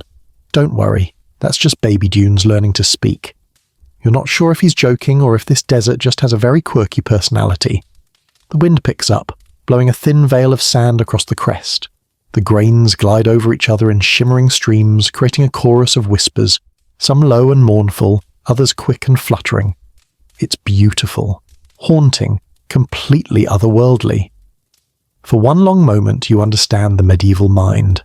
Standing in the dark, listening to a landscape sing, hearing tones that don't belong to wind or water or stone, feeling the ground tremble with its own breath, you'd believe in spirits too.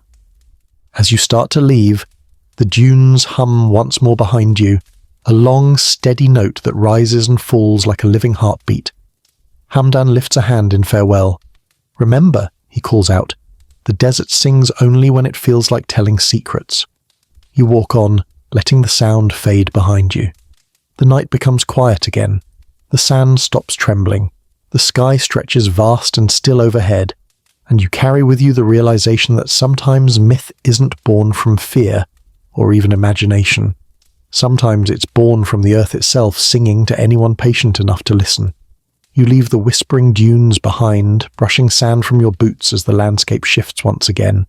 Slowly at first, then with startling decisiveness. The soft slopes harden into rocky ground. The air cools. Crickets return to the night orchestra. In the distance, the silhouettes of low stone houses emerge, their chimneys puffing thin trails of smoke that drift lazily upward like tired ghosts calling it a night.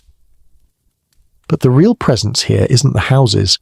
It's the man waiting in the lamplit courtyard, leaning against a low wall with the posture of someone who has survived more than any human should. You've reached the realm of the warrior who couldn't die. The villagers mentioned him earlier, whispered the stories with uneasy admiration. How he'd walked off wounds that should have been fatal. How blows that felled younger men barely slowed him. How he stood untouched after battles where entire units had fallen. They called him blessed. They called him cursed. Mostly they whispered about him the way you whisper about a candle flame that refuses to go out no matter how hard the wind blows. You step closer. The man straightens, and the lamplight reveals a rugged face carved by years of conflict. Scars like pale roads across his skin, a once broken nose leaning slightly left, grey streaks in his hair that look more like battle trophies than signs of age. His eyes flick up to meet yours, deep-set and startlingly sharp. "You're looking for the stories," he says, not a question, more like a weary acknowledgement. You nod. He gestures for you to follow him inside a simple stone house, the kind built by hands accustomed to rebuilding things that life continuously tries to break. Inside, dried herbs hang from ceiling beams. A chipped shield rests in the corner. A sword hilt lies on the table, its blade missing, its story probably dramatic and involving at least one questionable decision. He pours you a cup of water and sits across from you. "Ask," he says. You study him, the scars, the steadiness, the exhaustion, and finally you ask what everyone else asks. "How are you still alive?" His mouth twitches, half amusement, half bitterness. "The same way anyone stays alive," he replies. "Luck, stubbornness, a few bad decisions that somehow didn't kill me." Here comes tonight's mainstream historical fact.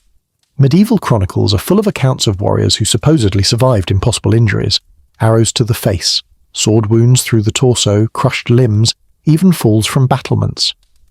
Many of these individuals likely benefited from strong physiology, adrenaline, shock, and sheer resilience, while others may have had injuries exaggerated by storytellers. And historians still argue whether certain unkillable fighters were genuinely extraordinary or simply very lucky men whose survival tales grew taller with each retelling. The warrior rolls up his sleeve. You see a thick scar along his forearm, raised, ragged, clearly once devastating. "Took a blade straight through here," he says. "Missed the artery by a finger's width. They said I'd fall within minutes." He shrugs. "I didn't." He lifts his tunic slightly, revealing another scar, this one on his ribs. "Arrow," he explains. "Went in deep. They said the wound should have festered. It didn't." He pulls down his collar to show a long cut across his shoulder. "Axe," he says. "Hit the bone. Should have lost the arm. Didn't." You exhale slowly. "And the stories about you not bleeding?" He snorts. "Everyone bleeds. They just didn't see me bleed. They saw the aftermath and made their own story." You lean back. Makes sense.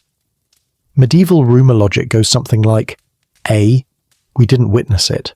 B. It sounds impressive. Therefore C. Absolutely true and also probably supernatural. He stands and motions for you to follow him.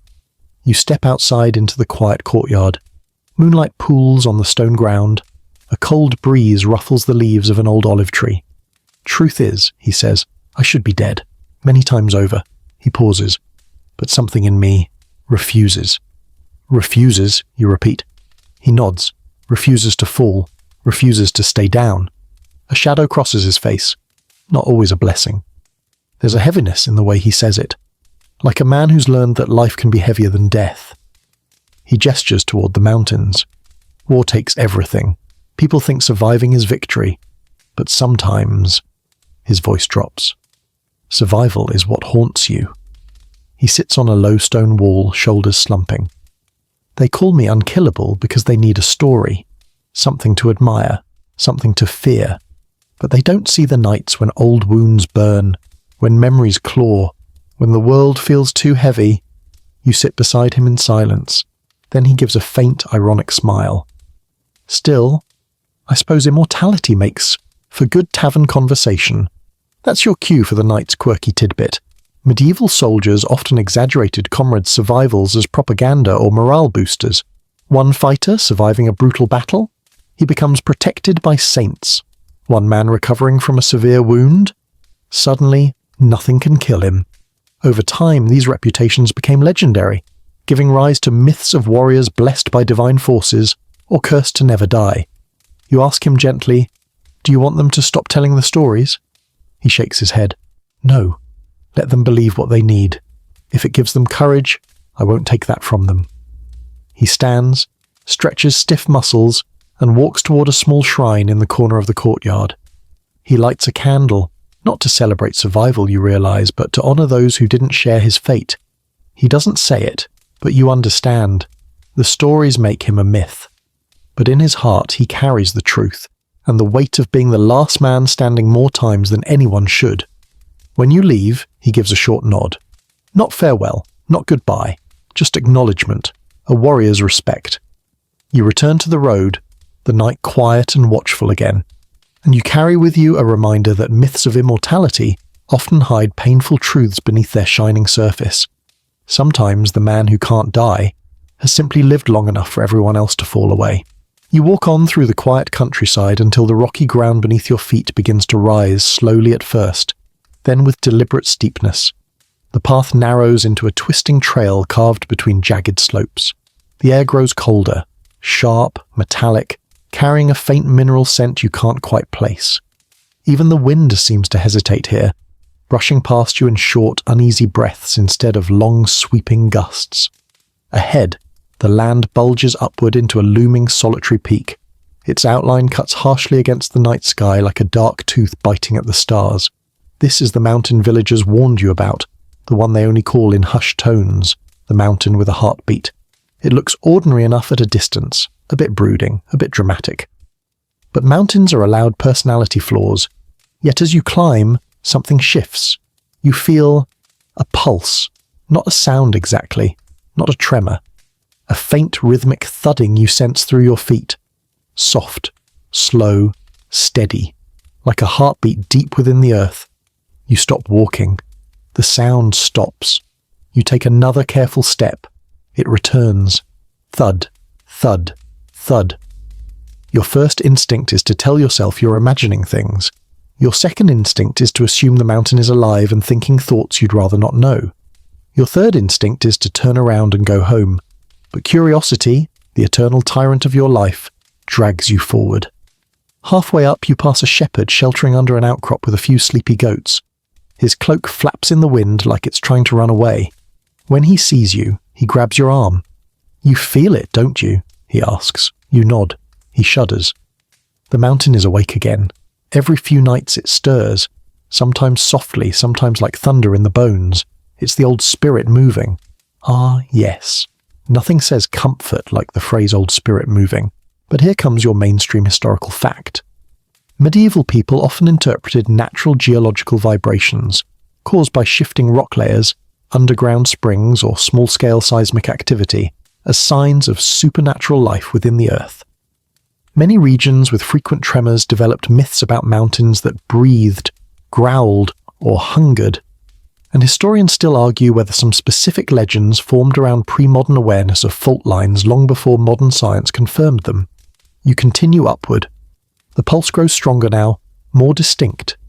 Not enough to shake the ground visibly, but enough to vibrate faintly through your soles, like the earth is tapping its fingers impatiently.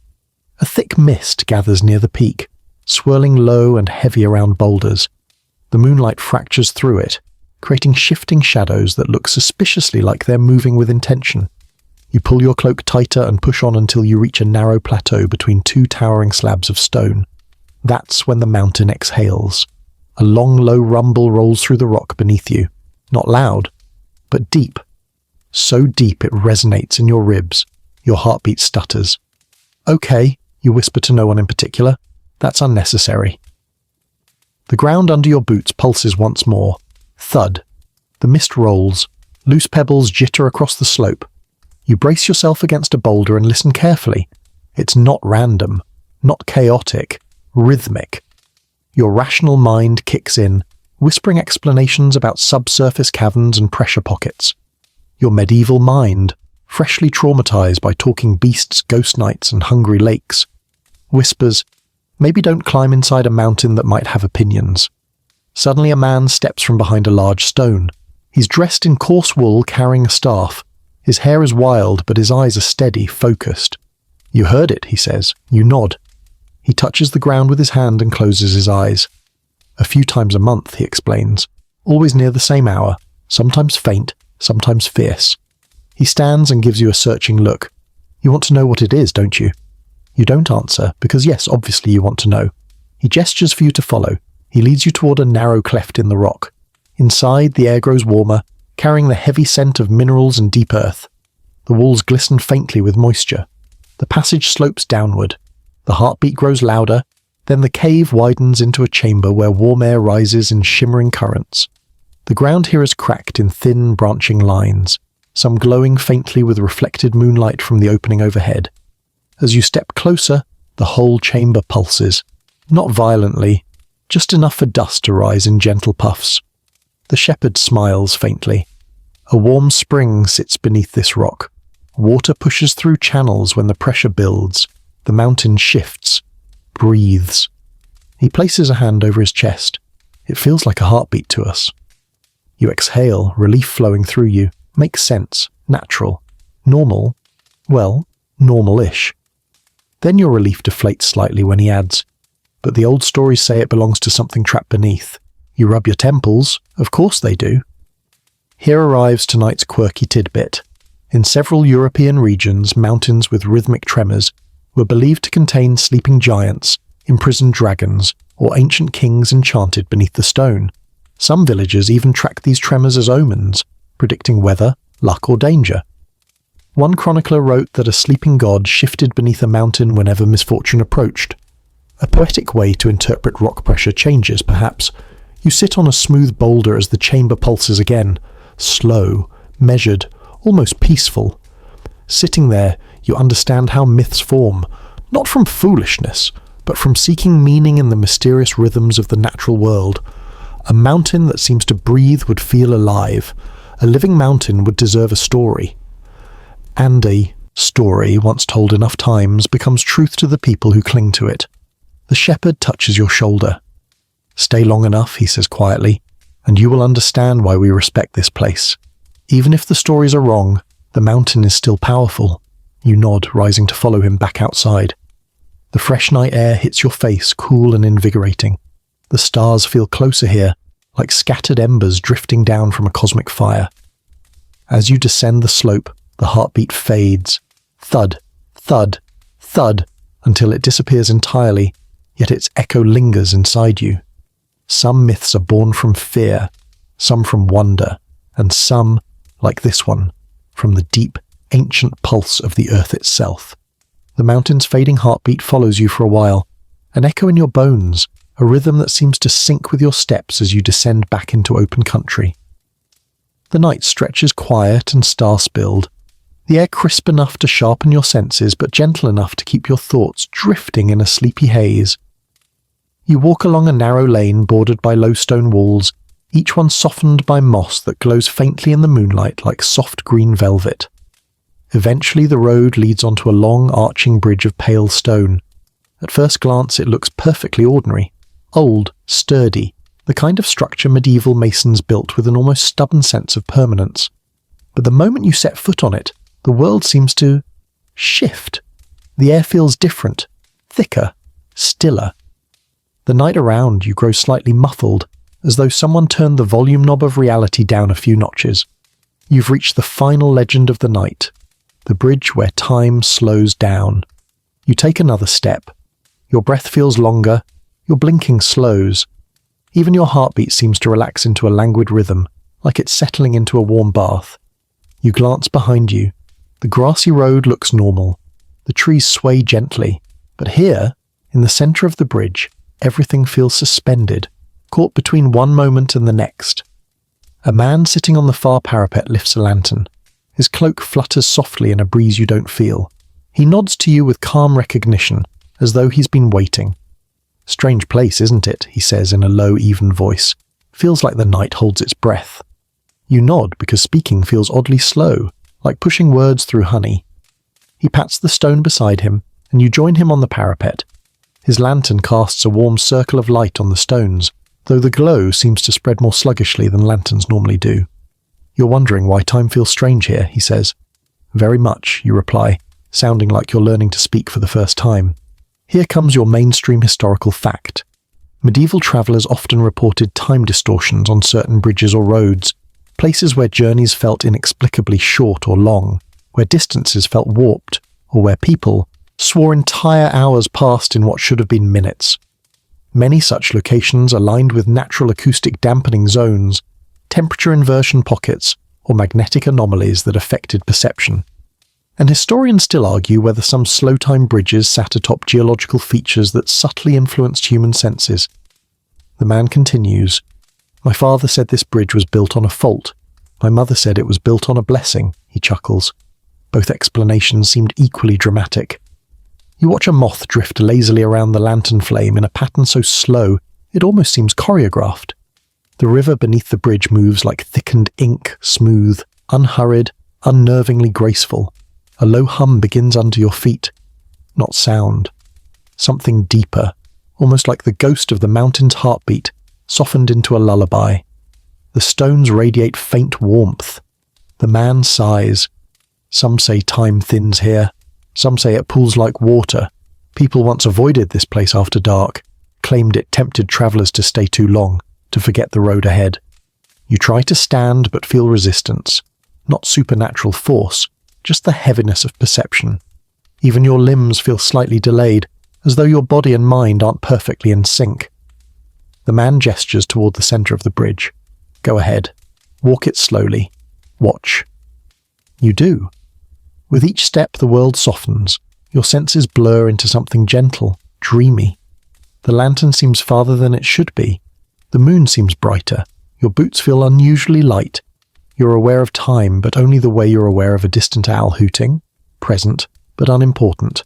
Halfway across, you stop and inhale the quiet. There's no fear, just calm. Just the peculiar sensation that the universe is breathing with you. A quirky tidbit drifts into your thoughts. Certain medieval monks believed bridges were liminal spaces. Thresholds not just between places, but between moments, where the boundary between physical time and spiritual time grew thin.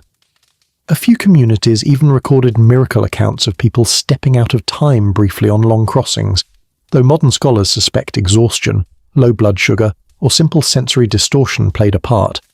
But standing here, you understand why myths bloomed so easily. This place doesn't feel normal. It feels like time is stretching itself for you, letting you rest inside a single elongated breath. You move again, and the sensation slowly fades. A warmth washes through your chest, comforting, steadying. The far end of the bridge approaches. With each step, the world becomes sharper, clearer, faster. By the time you reach the opposite bank, the night returns to normal speed. Crickets chirping in full rhythm, wind moving briskly through branches, your heartbeat slipping back into its usual cadence. The lantern man remains at the middle of the bridge, waving once before fading into the slow-misted glow like a figure stepping behind a curtain. You stand quietly, letting the myth settle around you. A bridge where time slows, a bridge where the world breathes differently, a bridge that holds you gently for just a moment longer than it should. You realize then that medieval myths weren't always warnings or fears. Sometimes they were acknowledgements of places where the world felt strangely beautiful, too beautiful to explain without a little magic.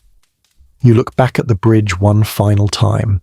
It sits still and silent under the moon, waiting patiently for the next traveller who needs to slow down.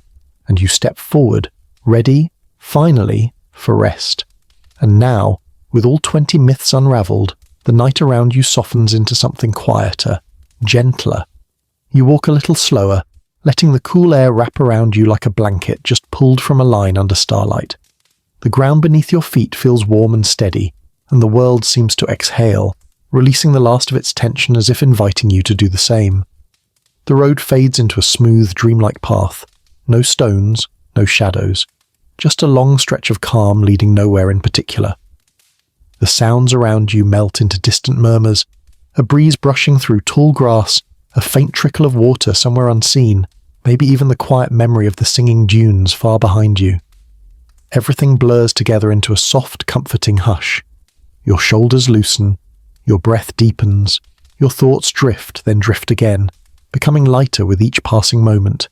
You picture the gentle glow of lanterns in distant cottages, the shimmer of moonlight across still lakes, the warm flicker of candlelight in old stone halls. Every place you've walked tonight feels far away now, softened by time, faded into peaceful silhouettes that nudge your mind toward rest. Let your eyelids grow heavier. Let the last images dim and dissolve. There's nothing left to explore, nothing left to solve, nothing left to chase. Just the quiet, just the calm, just the steady rhythm of your own breathing. The night cradles you now, soothing, steady, safe. And as everything becomes beautifully slow, like the hush on that final bridge, you can let yourself drift, softly, deeply, into sleep.